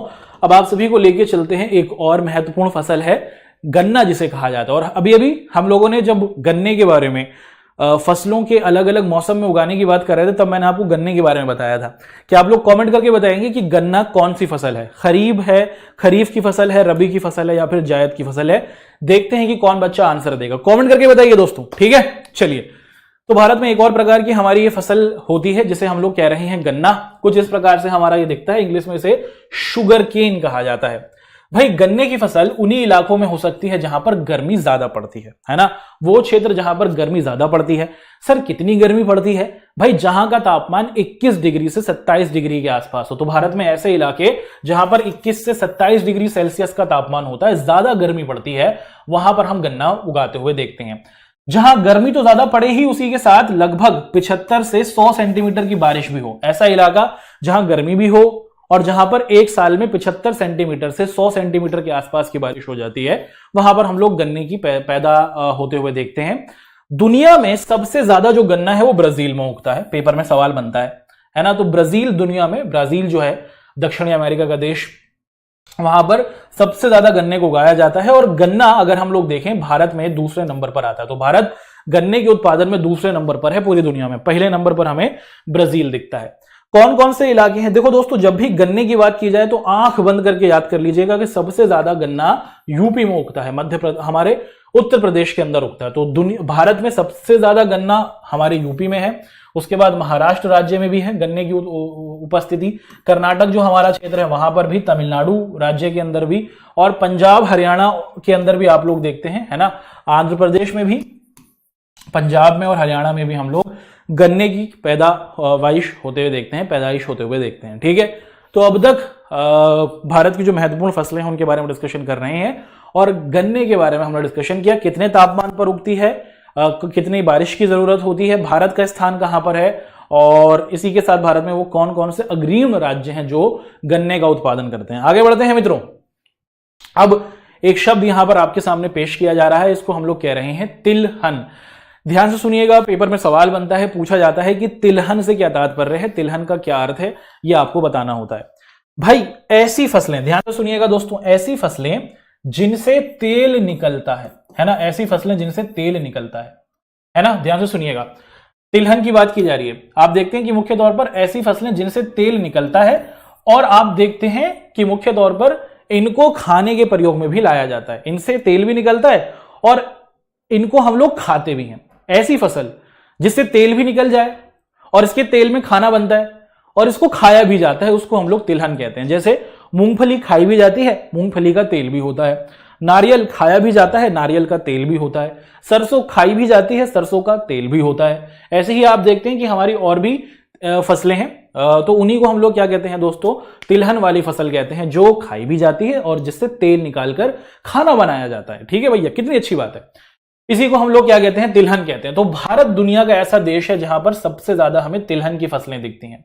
इनको खाने के प्रयोग में भी लाया जाता है और इनसे निकलने वाले तेल से खाने को बनाया भी जाता है। मूंगफली हुई, सरसों हुई, नारियल हुआ, उसी के साथ आप देखते हैं कि बिलोना हुआ, अरंडी हुआ, ये जो हमारे मुख्य तौर पर आप देखते हैं कि फसलें हैं, सूरजमुखी हुआ, इनमें खाना बनाया भी जाता है इनके तेल से और इनको खाने के तौर पर भी प्रयोग में लाया जाता है। ठीक है, तो तिलहन के बारे में हमने समझा। अब तिलहन में सबसे महत्वपूर्ण जो हमारा तिलहन है वो है मूंगफली। पेपर में मूंगफली के बारे में सीधा सवाल बनता है। तो मूंगफली एक तिलहन की फसल है। क्यों? क्योंकि आप सभी को पता है कि मूंगफली खाई भी जाती है और इसके तेल में खाना वगैरह भी बनता है ना। चलिए, पीनट्स ऑयल इसे कहा जाता है। अब यहां पर अगर हम लोग देखें कि भारत में, है ना, भारत में जितने भी हमारे तिलहन पैदा होते हैं, हमारे पास अलग अलग तिलहन थे, हमने पीछे देखे, हमारे ये सभी तिलहन है। सभी तिलहनों में जो हमारी मूंगफली है ये सबसे ज्यादा पैदा होती है, लगभग 50% के आसपास पैदा होती है। तो सभी तिलहनों में सबसे ज्यादा जो पैदा होने वाली हमारी तिलहन है वो मूंगफली है। और मूंगफली सबसे ज्यादा हमें कहां पैदा होती हुई दिखती है, आप लोगों को याद रखना है दोस्तों, आंध्र प्रदेश, है ना। एपी के अंदर आप लोग देखते हैं कि मूंगफली सबसे ज्यादा आंध्र प्रदेश के अंदर ही पैदा होती है, क्योंकि वहां पर आपको गर्म तापमान दिखता है। इसी के साथ तमिलनाडु हुआ, कर्नाटक हुआ, महाराष्ट्र का जो हमारा क्षेत्र हुआ, यहां पर भी मूंगफली की उपस्थिति दिखती है। तो मूंगफली एक हमारी तिलहन वाली फसल है। ये आंध्र प्रदेश में सबसे ज्यादा उगती है। जितनी भी फसलें भारत में तिलहन वाली हैं उसमें अकेले मूंगफली 50% हमें पैदा होती हुई दिख जाती है। क्या आप मूंगफली खाने का शौक रखते हैं दोस्तों? है ना, सबको पसंद होती है दोस्त, गर्मी देती है बॉडी को, सर्दी में खाई जाती है। चलिए, अब हमारी कुछ और तिलहन की भी फसलें हैं दोस्तों, इसको हम लोग क्या कह रहे हैं, जैसे हमारा अलसी हुआ है ना दोस्तों, आप लोग क्या देख रहे हैं कि ये आपका अलसी हुआ, उसी के साथ आप देख रहे हैं कि ये हमारा, आप देख पा रहे हैं कि बिनोला हुआ, ठीक है। तो अलसी और सरसों, ये आप जो फसलें हैं ये तिलहन की फसलें होती हैं, ध्यान से देखिएगा, बहुत अच्छे तरीके से इसको हम लोगों को समझना है, ठीक। तिलहन की दो फसलें हैं, एक को कहा जा रहा है अलसी और दूसरे को कहा जा रहा है सरसों। ये जो अलसी और सरसों है ये रबी की फसल है, रबी की फसल मतलब ये सर्दी में बोई जाती है, इनको सर्दी में बोते हैं, है ना।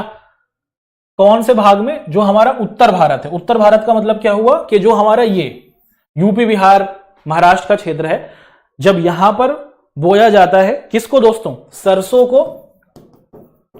को और अलसी को, तो सर्दी के मौसम में बोते हैं। वहीं हम देखते हैं कि जब ये दक्षिण भारत में जाती है, दक्षिण भारत के अंदर आप देखते हैं कि इसको क्या किया जाता है, इसको गर्मी के मौसम में हम लोग बोते हैं। कब बोते हैं दोस्तों, इसको गर्मी के मौसम में इसको बोया जाता है, ठीक है। खरीफ के मौसम में इसको मुख्य तौर पर बोया जाता है। तो अलसी और सरसों के बारे में हमने पढ़ा, और इनको आप देखते हैं कि भारत के अलग अलग इलाकों में अलग अलग ऋतुओं में बोया जाता है। नॉर्थ इंडिया में इसको क्या किया जाता है, सर्दी के मौसम में बोते हैं, और जब हमारा दक्षिण भारत है वहां पर इसको गर्मी के मौसम में बोया जाता है। इनसे तेल भी निकलता है और आप देखते हैं कि इनको खाने के तौर पर भी प्रयोग में लाया जाता है, ठीक। तो आप देख पा रहे हैं दोस्तों, ये आप हमारी अलग अलग प्रकार की अलसी है, सरसों आपको यहां पर दिख रही है, सरसों है, सरसों का पौधा और उसका तेल आपको दिख रहा है, ठीक। ये हमारी आपको अलसी दिख रही है और ये हमारा बिनोला। आगे बढ़ते हैं, तो तिलहन फसलों के बारे में डिस्कशन किया है बहुत अच्छे तरीके से हमने, तिलहन की जो हमारी फसलें हैं उनको आप सभी के समक्ष रखा है। आगे बढ़े, चलिए आप सभी के साथ आगे बढ़ते हुए, भारत में एक और प्रकार की फसल होती है दोस्तों, और इसको हम लोग क्या कहते हैं, इसको हम लोग चाय के नाम से पुकारते हैं। क्या आपको चाय पीना पसंद है, बताइए दोस्तों। भाई हमें तो चाय पीना बहुत पसंद है, क्या आपको चाय पीना पसंद है, कमेंट करके जरूर बताइएगा। अब भारत में एक और प्रकार की हमारी फसल है जिसको हम लोग चाय कह रहे हैं, ये कौन कौन से इलाके में बोई जाती है इसको हम लोग देखते हैं। भैया अगर आपको चाय का उत्पादन करना है तो इसको उगाने के लिए क्या किया जाता है, गर्म जलवायु की जरूरत होती है। ऐसा इलाका जो गर्म है, वो गर्म तो हो और उसी के साथ वहां पर पहाड़ी क्षेत्र हो, ऐसा क्षेत्र जहां पर ढलान हो, ऐसा इलाका जहां पर ढलान हो और वहां की हवा गर्म हो, जलवायु गर्म हो और गर्मी हो, जलवायु गर्म हो, ढलान हो उस इलाके के अंदर और वहां पर पानी की भी उपस्थिति होनी चाहिए। तो ऐसा इलाका जहां जल हो, पानी अच्छी उपस्थित मात्रा में हो, जहां की जलवायु गर्म हो और जहां की मिट्टी गहरी हो, ढलान हो, वहां पर हम लोग चाय का उत्पादन करते हैं। और चाय का उत्पादन करना बहुत ही मुश्किल काम है, इसके लिए कुशल कारीगरों की जरूरत होती है, ऐसे लोगों की जरूरत होती है जो चाय की खेती अच्छे तरीके से कर सकें। अब सवाल उठता है कि भारत में ऐसे कौन से इलाके हैं जहां पर पानी भी हो, जहां पर ढलान भी मौजूद हो, गहरी मिट्टी हो, मजबूत मिट्टी हो और उसी के साथ आप देखते हैं कि पानी भी अच्छी मात्रा में हो। तो वो कौन से इलाके हैं, गर्म भी है, पानी भी है और मिट्टी भी मजबूत है, ढलान भी है वहां पर। तो भारत में जो हमारा असम राज्य है, पश्चिम बंगाल है, तमिलनाडु है ना दोस्तों। आप देखें कि जो हमारा असम क्षेत्र है, वेस्ट बंगाल है, पश्चिम बंगाल है, उसी के साथ आप देखते हैं कि ये जो हमारे क्षेत्र हैं यहां पर चाय का उत्पादन बड़ी मात्रा में होता है। उसी के साथ तमिलनाडु में भी और केरल राज्य के अंदर भी क्या किया जाता है, हम लोग चाय का उत्पादन करते हैं। दार्जिलिंग पश्चिम बंगाल के अंदर, वेस्ट बंगाल के अंदर अगर आप लोग देखें दोस्तों, दार्जिलिंग की जो पहाड़ियां हैं, भैया क्या जबरदस्त वहां की चाय होती है, एक बार आप पीजिए तो दीवाने हो जाएंगे आप। तो दार्जिलिंग की जो चाय है वो दुनिया की सबसे मशहूर चाय है और लोग इस चाय के बहुत ज्यादा दीवाने हैं। भारत जो है वो पूरी दुनिया में सबसे ज्यादा क्या करता है दोस्तों, चाय का उत्पादन करता है। दुनिया में सबसे ज्यादा चाय हमारे प्यारे भारत में उग रही है। ऐसे इलाके भारत के जो गर्म है, जहां पर ढलान है, मिट्टी गहरी है, पानी की अच्छी उपस्थिति है, जैसे हमारा असम हुआ, पश्चिम बंगाल हुआ, तमिलनाडु हुए, ऐसे ये इलाके हैं जहां पर चाय का उत्पादन होता है। और दार्जिलिंग जो आपको दिख रहा है वेस्ट बंगाल के अंदर, यहां की जो चाय है दोस्तों वो तो दीवाना कर देती है, मदमस्त कर देती है। आगे बढ़ते हैं, भारत के अंदर यहां पर हम लोग अगर आपके साथ डिस्कशन करें तो एक और प्रकार की है ना। कुछ लोगों को चाय पसंद होती है और कुछ लोगों को कॉफी पसंद होती है। हमें तो चाय पसंद है, आपको क्या पसंद है? क्या आप लोगों को कॉफी पसंद है? बताइए दोस्तों, क्या आप लोगों को कॉफी पसंद है? कॉफी जो होती है जब वो पैदा होती है तो कुछ इस प्रकार से, जब उसको उगाया जाता है तो कुछ इस प्रकार से आप देखते हैं कि वो दिखती है और इसी से हमें कॉफी के ये बीज प्राप्त होते हैं, इनको पीसकर कॉफी बनाई जाती है, ठीक है। तो ये जो है कॉफी जो है दोस्तों, ये भी आप लोग क्या देखते हैं कि बागानों में, है ना, बाग के अंदर पैदा की जाती है। चाय को भी हम लोग बागों में उगाते हैं, बागानों में उगाते हैं, और कॉफी को भी बागानों के अंदर ही, बागों के अंदर ही पैदा किया जाता है। अगर हम लोग देखें कि भारत में सबसे पहली जो कॉफी आई थी वो मुख्य तौर पर आप देखते हैं कि अफ्रीका का यमन इलाका है, यमन नामक एक देश था, वहां से आप देखते हैं कि यमन नामक जो देश था वहां से बहुत से व्यापारी आए और वो अपने इलाके की कॉफी को भारत में ले आए और फिर भारत में कॉफी उगनी शुरू हो गई, है ना। तो हमारा जो आप देखें कर्नाटक इलाका है, कर्नाटक क्षेत्र आपने सुना होगा, कर्नाटक राज्य में यमन से बहुत से व्यापारी आए और इन्हीं व्यापारियों ने कर्नाटक के अंदर बाबा बदून कर पहाड़ियां थी, उन पहाड़ियों को बाबा बदून की पहाड़ी कहा जाता है, उन्हीं पहाड़ी में कॉफी को उगा दिया और फिर वहीं से फिर कॉफी ज्यादा मात्रा में भारत में उगने लगी। तो कॉफी बगानों में उगाई जाती है, कॉफी भारत के अंदर यमन से पहुंची, है ना, जो अफ्रीका का एक देश आपको दिखता है, और फिर वहां के जो लोग थे उन्होंने बाबा बदून की पहाड़ियों में उन्हें उगा दिया। और अब जो भारतीय कॉफी है उसकी भी डिमांड बहुत ज्यादा है, दुनिया के अंदर जो भारतीय कॉफी है ये बड़ी मात्रा में आप देखते हैं कि इसको लोग पसंद करते हैं। भारत में कौन कौन से इलाकों के अंदर हम देखें तो जैसा मैंने आपको बताया कि जो यमन के व्यापारी लोग थे वो भारत पहुंचे और मुख्य तौर पर कहां पर पहुंचे दोस्तों, ये जो हमारा कर्नाटका है यहां पर पहुंचे। तो भारत में कर्नाटक जो इलाका है वहां की जो बाबा बदून की पहाड़ियां हैं वहां पर कॉफी हमें दिखती है, उगाई जाती है। और उसी के साथ साथ हम लोग देखें कि जो तमिलनाडु हमारा राज्य हुआ, केरल हमारा जो राज्य हुआ, यहां पर भी कॉफी का उत्पादन किया जाता है। और जब कॉफी पैदा होती है पहाड़ों में तो कुछ इस तरीके से होती है, जब इसको अलग किया जाता है तो इसके बीज होते हैं, फिर इसको पीसकर ही कॉफी प्रस्तुत की जाती है। ठीक है, तो भैया चाय के बारे में पढ़ लिया, कॉफी के बारे में पढ़ लिया, अलग अलग प्रकार की फसलों के बारे में पढ़ लिया और बहुत अच्छे तरीके से हम लोग की पॉइंट्स के अंदर इस पूरे के पूरे पार्ट को आप सभी के सामने रख रहे हैं। अब यहां पर हम लोग देखें कि दोस्तों बच्चों हमारे पास कुछ ऐसी फसलें भी होती हैं जिनको हम लोग क्या कहते हैं, जिनको हम लोग बागवानी फसल कहते हैं। क्या कहा जाता है इनको? इनको हम लोग बागवानी फसल के नाम से पुकारते हैं। भैया ये बागवानी फसल क्या है? ऐसी फसलें, गेहूं खेत में उगाया जाता है, चावल खेत में उगाए जाते हैं, है ना, गन्ना खेत में उगाया जाता है। कुछ ऐसी फसल होती है जो बागों में उगाई जाती है ना। खेत बड़े आकार के होते हैं, बाग छोटे आकार के होते हैं। तो कुछ ऐसी हमारी फसलें होती हैं जिनको हम बागों में उगाते हैं, इनको हम लोग बागवानी फसल कहते हैं। और मुख्य तौर पर अगर हम लोग देखें कि जो हमारे फल और सब्जियां होती हैं उनको हम लोग बागों में उगाते हैं। आपने सुना होगा आम का बाग, केले का बाग, है ना, आपने आम का खेत नहीं सुना होगा। तो मुख्य तौर पर वो हमारी फसलें जो बागों में उगाई जाती हैं उनको बागवानी फसल कहते हैं। फल और सब्जियां बागों में उगाई जाती हैं। भारत जो है आपको दिखता है कि मुख्य तौर पर बागबानी फसलों में दुनिया का सबसे बड़ा उत्पादक देश है। दूसरे नंबर पर हम आते हैं बागों की फसलों को उगाने में, फलों और सब्जियों को उगाने में।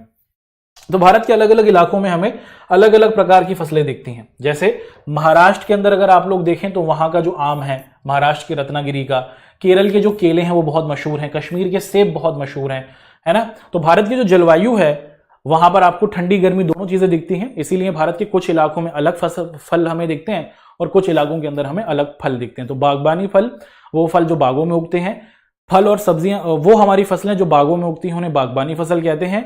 फल और सब्जियां मुख्य तौर पर बागों में उगती हैं। भारत में अलग अलग इलाकों में अलग अलग फल हमें दिख रहे हैं। कौन कौन से? महाराष्ट्र में हमें आम दिख रहा है दोस्तों, उसी के साथ हमें केरल के केले मशहूर हैं और जम्मू कश्मीर के आप सभी को पता है कि सेब बहुत ज्यादा मशहूर हैं। ऐसे ही आप देखते हैं कि जो हमारा उत्तर प्रदेश और बिहार है ना, हमारा जो यूपी और बिहार का क्षेत्र है, यहाँ की लीची बहुत मशहूर है। ठीक, आंध्र प्रदेश, महाराष्ट्र के अंदर आप लोग देखते हैं कि यहाँ के अंगूर बहुत ज्यादा मशहूर हैं। और भारत की जो अखरोट है और नाशपाती है वो दुनिया में बहुत ज्यादा मशहूर तौर पर खाई जाती है। और हिमाचल और कश्मीर के जो सेब हैं, जो ठंडे इलाके हैं वहां पर सेब हमें दिख रहा है, मध्य इलाकों के अंदर हमें लीची दिख रही है, दक्षिण के क्षेत्रों के अंदर हमें क्या दिख रहा है दोस्तों, हमें अंगूर वगैरह दिख रहे हैं और आम दिख रहे हैं। तो भारत के अंदर अलग अलग मौसम है, अलग अलग मौसमों में अलग अलग प्रकार के हमें फल दिखते हैं या फिर बागवानी फसलें हमें दिखती हैं। अब फलों के बारे में पढ़ लिया, सब्जियों के बारे में देख लेते हैं दोस्तों। आहा, सब्जियां कितनी अच्छी दिख रही हैं, फ्रेश फ्रेश। आप देखते हैं कि भारत जो है वो सब्जियों के मामले में भी एक बड़ा उत्पादक देश है। पूरी दुनिया में जितनी भी सब्जियां उगती हैं, पूरी दुनिया में आप देखें कि जितनी भी सब्जियां हैं उसका लगभग 13% हमारे प्यारे भारत में उगता है ना, बागों में उगाई जाती है ना दोस्तों। तो आप देखते हैं कि मुख्य तौर पर पूरी दुनिया में जितनी भी आप देखते हैं कि जो सब्जियां उगती हैं उसकी लगभग 13% सब्जियां भारत में उगती हैं। और भारत में आपको मटर, गोभी, प्याज, बंद गोभी, टमाटर, बैगन, अलग अलग प्रकार की जो हमारी सब्जियां हैं वो आपको पैदा होती हुई दिखती हैं। आपकी फेवरेट सब्जी कौन सी है कमेंट करके बताइए, ठीक है। जल्दी से बताइए दोस्तों कि आपकी सबसे पसंदीदा, सबसे चहीती सब्जी कौन सी है, फिर हम लोग उसके बारे में आगे डिस्कशन करेंगे। ठीक, अब तक के जितनी भी हमने फसलों को देखा उनको हम लोग खा सकते हैं, खाने वाली फसलें थी, है ना, और भारत में ही बड़े स्तर पर पैदा की जाती हैं। अब भारत के अंदर हम लोग देखेंगे यहां पर ऐसी हमारी फसलें जो उगती हमारे भारत में है, लेकिन ये अखाद्य फसल है, खाया नहीं जाता इनको हम लोग अखाद्य फसलें कहते हैं। तो एक एक कर जो हमारी अखाद्य फसल है इनके बारे में हम लोग डिस्कशन कर लेते हैं दोस्तों, ठीक है। चलिए सबसे पहले हम लोग बात कर रहे हैं रबड़, ठीक है। सर रबड़ कहा जाता है, पेड़ होता है रबड़ का, और उसी के अंदर से हम लोग देखते हैं कि हमें रबड़ की प्राप्ति होती है। कुछ इस प्रकार से इसका तरल पदार्थ निकलता है, इसको जमा कर लेते हैं और इसी से फिर आप देखते हैं कि जो आपका इरेजर होता है उसको बनाया जाता है, अलग अलग जगहों पर इसका प्रयोग किया जाता है, ठीक है। तो रबड़ जो है वो मुख्य तौर पर उन इलाकों में पैदा किया जाता है जहां पर आप लोग देखते हैं कि जो दुनिया के एकदम मध्य क्षेत्र में आते हैं, दुनिया के एकदम बीचों बीच वाले इलाके हैं, वहां पर रबड़ की खेती आप मुख्य तौर पर होते हुए देखते हैं। तो जो ना तो बहुत ज्यादा गर्म हो और ना ही बहुत ज्यादा ठंडे हो, उन इलाकों में आप देखते हैं कि रबड़ की खेती होती है ना। जो मध्यम तापमान वाले इलाके होते हैं, है ना, जहां की जलवायु आपको दिखता है कि संतुलित होती है, ना तो बहुत गर्म ना तो बहुत ज्यादा ठंडी, वहां पर रबड़ का उत्पादन होता है। अगर आपको रबड़ का उत्पादन करना है तो उसके लिए सामान्य संतुलित तापमान तो चाहिए ही, उसी के साथ साथ आप देखते हैं कि लगभग 200 सेंटीमीटर के आसपास की बारिश होनी चाहिए। कितना तापमान? 25 डिग्री के आसपास का तापमान हो और उसी के साथ साथ 200 सेंटीमीटर की बारिश, ज्यादा बारिश की जरूरत होती है। ऐसे इलाके जहां संतुलित तापमान है, 25 डिग्री के आसपास तापमान पहुंच जाए और उसी के साथ 200 सेंटीमीटर की बारिश हो जाए, वहां पर हम लोग देखते हैं कि रबड़ का उत्पादन किया जाता है। कौन कौन से क्षेत्र हैं? तो भारत में हम लोग देखें कि 200 सेंटीमीटर बहुत ज्यादा बारिश की बात है दोस्तों, ज्यादा बारिश की जरूरत होती है। तो जो समुद्र के पास इलाके हैं वहां पर रबड़ का उत्पादन होता है। जैसे सबसे ज्यादा केरल में होता है, फिर तमिलनाडु में, समुद्र के पास है, केरल हुआ, तमिलनाडु हुआ, इन राज्यों के अंदर, और अंडमान निकोबार जो हमारे आइलैंड्स हैं वहां पर आप लोग क्या देखते हैं कि इस प्रकार के जो हमारे आप देखते हैं कि जो फसलें होती हैं उनको मुख्य तौर पर आप देखते हैं कि प्रयोग में लाया जाता है। तो रबड़ एक अखाद्य फसल है और इसको हम लोग देखते हैं कि इस प्रकार से उगाते हैं जहां पर अधिक बारिश की जरूरत आपको होती हुई दिख जाती है। जहां पर ज्यादा बारिश होती है 200 सेंटीमीटर के आसपास, वहां पर हम लोग इस प्रकार की फसल को उगाते हैं। आगे बढ़ते हैं और यहां पर आप सभी के साथ डिस्कशन कर लेते हैं किस चीज का? रेशम के बारे में। किस चीज के बारे में? रेशम जो है दोस्तों ये भी एक प्रकार की फसल है। रेशम हमें रेशम की कीड़े से प्राप्त होता है। आप देख पा रहे हैं दोस्तों, ये रेशम का कीड़ा है।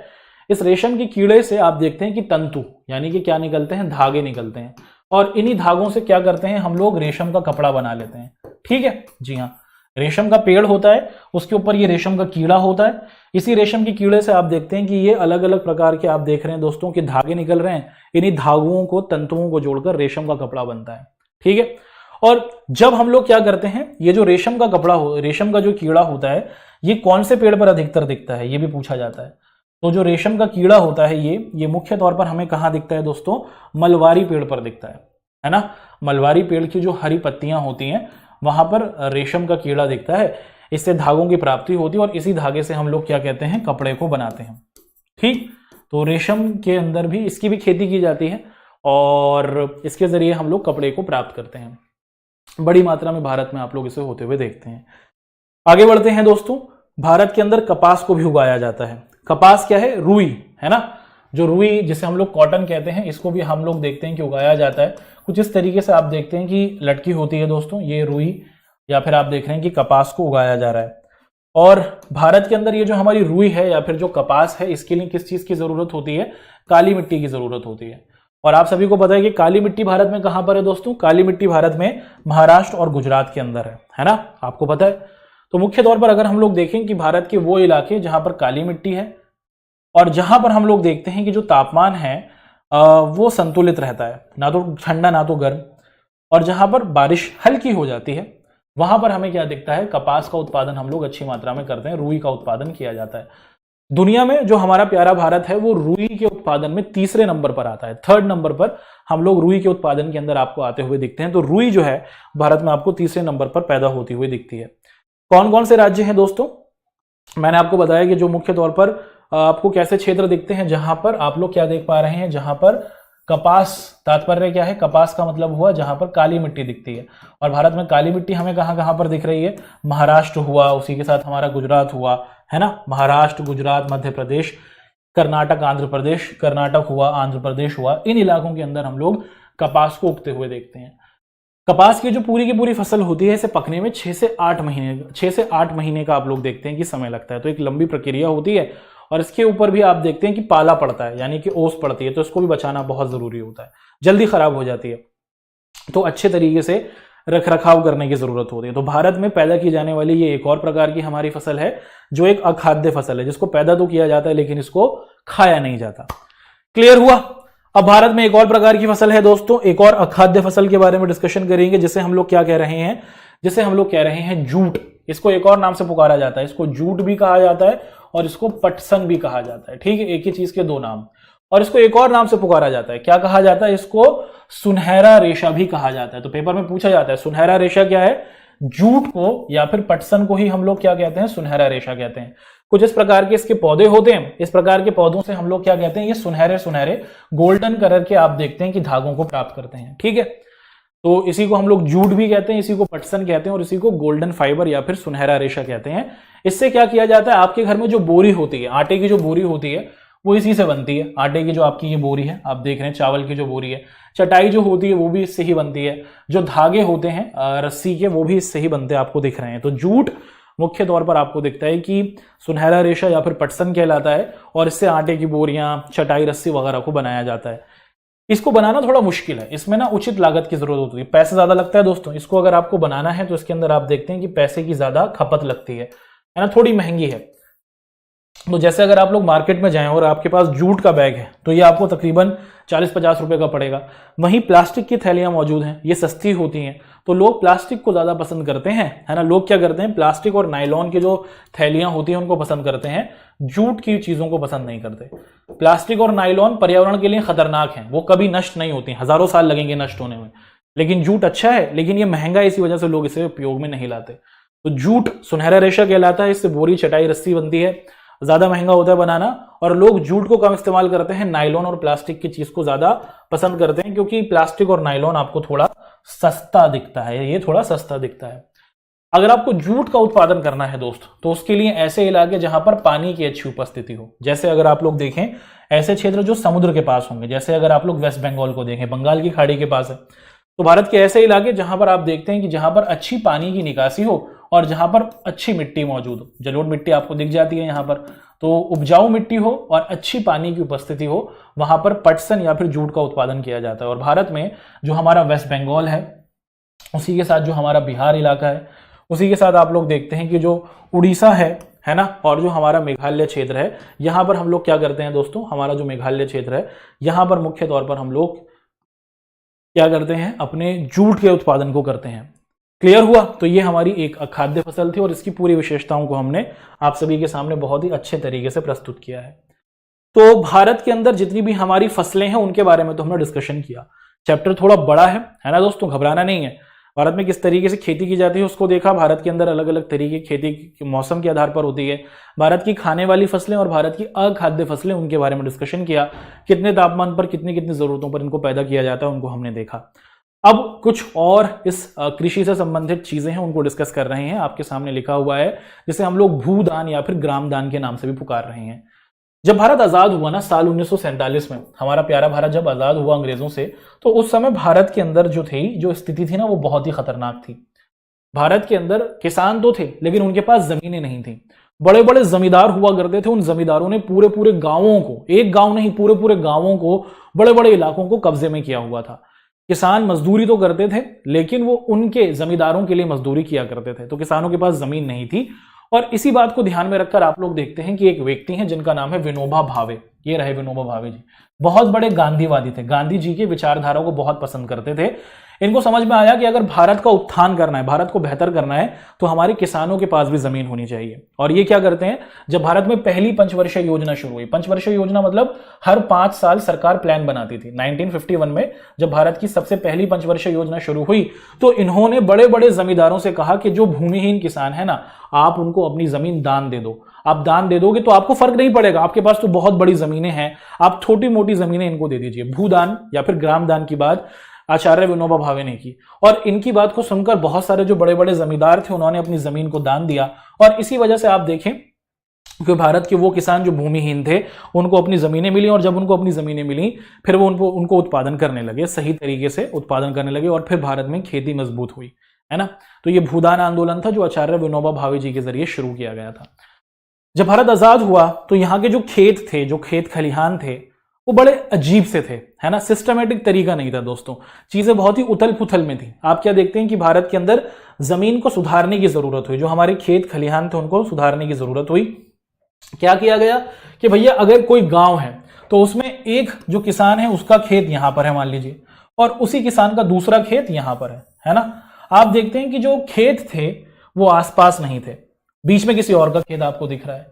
तो खेतों को क्या किया गया, आप लोग देखते हैं कि इसकी मुख्य तौर पर आप लोग क्या देखते हैं कि इनका प्रबंधन किया गया। क्या की गई दोस्तों, चकबंदी की गई। सरकार ने क्या किया, अब एक किसान है उसको यहां का भी ध्यान रखना है, वहां का भी ध्यान रखना है, वो यहां भागता है, फिर यहां भागता है, फिर यहां भागता है, फिर यहां भागता है, तो वो ज्यादा एफर्ट नहीं दे सकता, वो ज्यादा उत्पादन नहीं कर सकता। तो सरकार ने जो खेतों की सीमाएं थी उनको बदला, एक क्षेत्र को, एक किसान का जो इलाका था वो उसको उसी के पास दे दिया कि भैया यहीं पर तुम्हारा क्षेत्र होगा।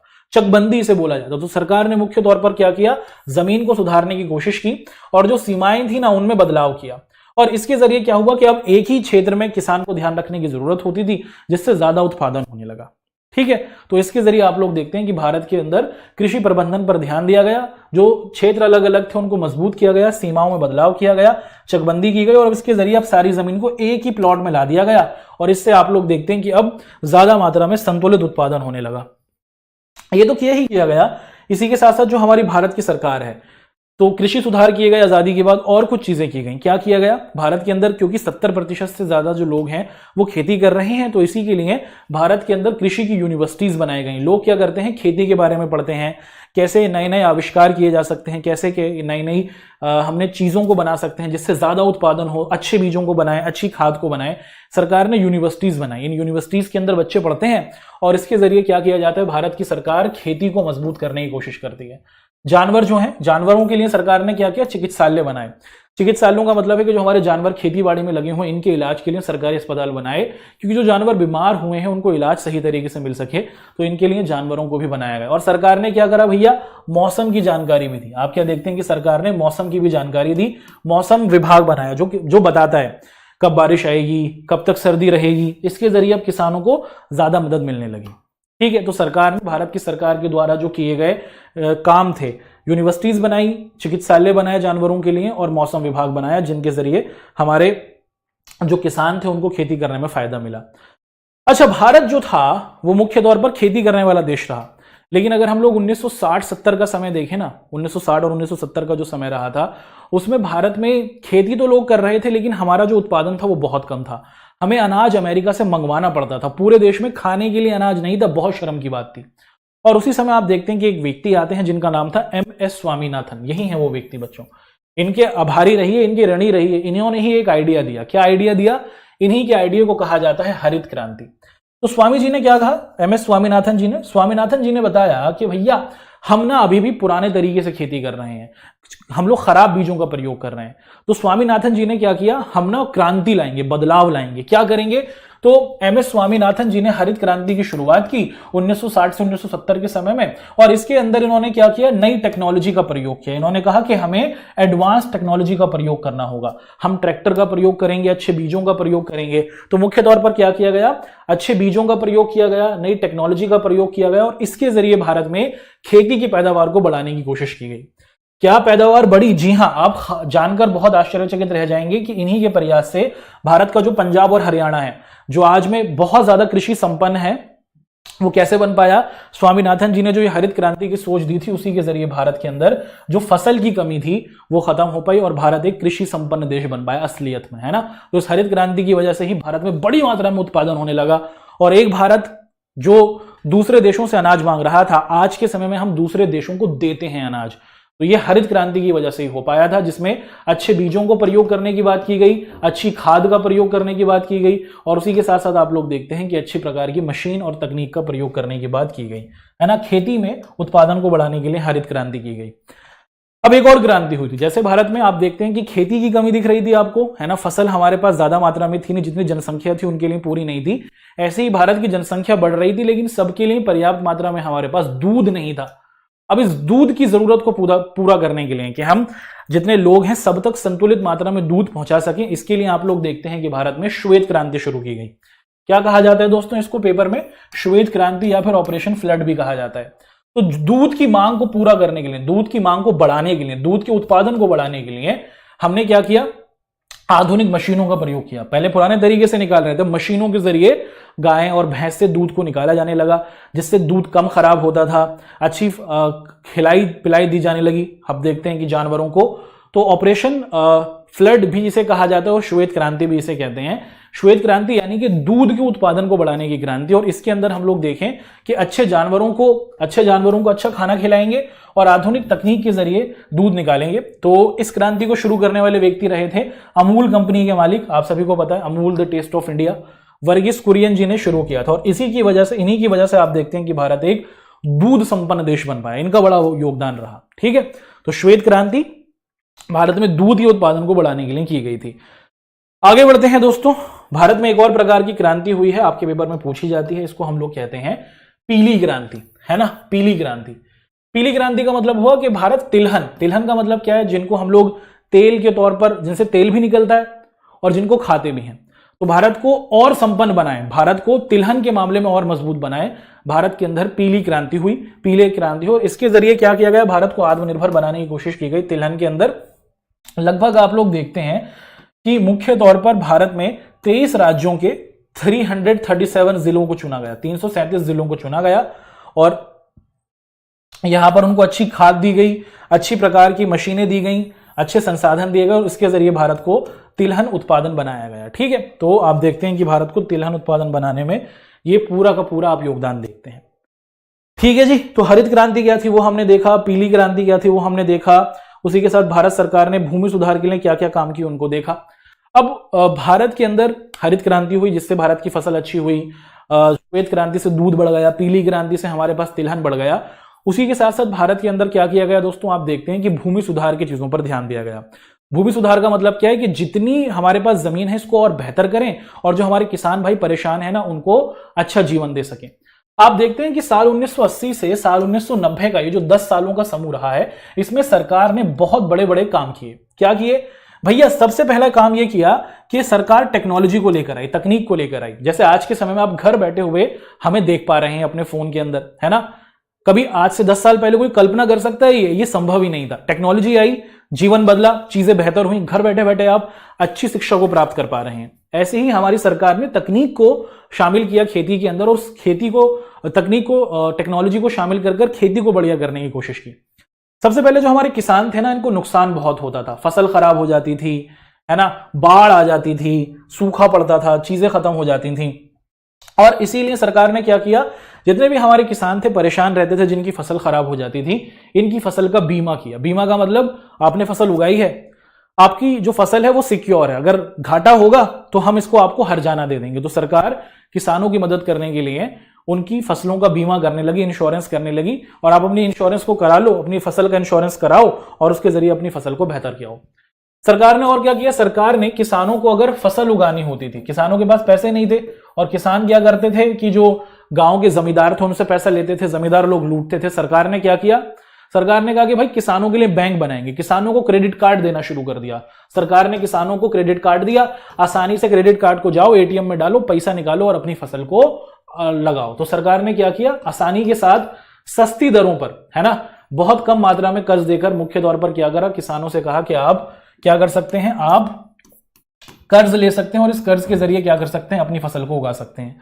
उसी के साथ जो हमारे किसान भाई थे बैंक जाने से घबराते थे, उनको डर लगता था, बहुत ज्यादा कागजी कार्रवाई होती थी, बहुत सारी फॉर्म जमा करने पड़ते। सरकार ने कहा ज्यादा फॉर्म भरने की जरूरत नहीं है, जाओ हमारे साथी वहां मौजूद होंगे, वो आपकी पूरी मदद करेंगे। तो किसानों को क्रेडिट कार्ड दिए गए, उनको कर्ज दिया सरकार ने, जिसके जरिए किसान फसलों को उगा सके, और सरकार उनका इंश्योरेंस करने लगी इसके जरिए उनकी फसलों का, जिससे किसानों को जो होने वाला नुकसान था उसको कम किया गया और किसानों के जीवन को बेहतर करने की कोशिश की गई। इसी के साथ सरकार ने क्या किया, सरकार ने किसानों की सोच को बदला। क्या किया भैया, आप सभी को पता है दूरदर्शन होता है, और दूरदर्शन के अंदर कृषि दर्शन, ये कौन से समय में कौन सी फसल को उगाएं, इसके आप देखते हैं कि प्रोग्राम आते हैं दूरदर्शन पर।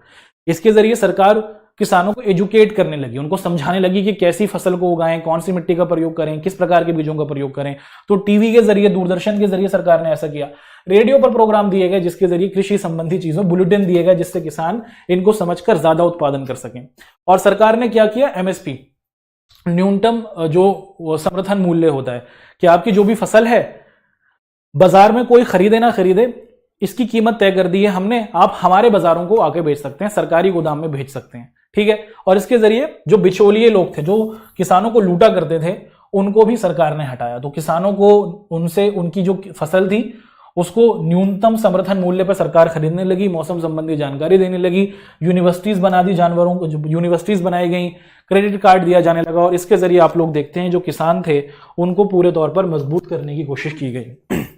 अब आज के समय में सरकार ने ये सब चीजें तो करी है ना, सन 1980 से सन 1990 के बीच में ये सब चीजें की गई, इसमें जीवन तो बेहतर हुआ किसानों का। लेकिन अगर आज के समय में हम लोग देखें क्या सच में जीवन बेहतर हो पाया है ना, चलिए एक एक कर इस बिंदु को हम लोग आप सभी के साथ डिस्कस करते हैं दोस्तों। अगर हम लोग देखें कि वर्तमान समय में जो हमारी कृषि है ना उसकी हालात अच्छे नहीं है। जी हाँ, ऐसा क्यों है भाई? भारत में लगभग 70% लोग खेती में लगे हुए हैं, है ना। और आप देखें कि जो भारत के अंदर लोग खेती के अंदर लगे हुए हैं ना, इनको अंतरराष्ट्रीय बाजारों से बहुत टक्कर मिल रही है। दूसरे देशों का अनाज आ रहा है, दूसरे देशों का आप देखते हैं कि चावल, गेहूं, बाजरा आ रहा है, और इससे जो हमारे देश के किसान हैं उनके लिए कंपटीशन बढ़ गया है। आप देखते हैं कि भारत के अंदर दूसरे देशों का जो सामान आ रहा है उससे हमारे किसानों के लिए उन सामानों के सामने खड़े हो पाना थोड़ा टक्कर हो रही है, क्योंकि उनके पास आप देखते हैं कि ज्यादा अच्छी टेक्नोलॉजी है।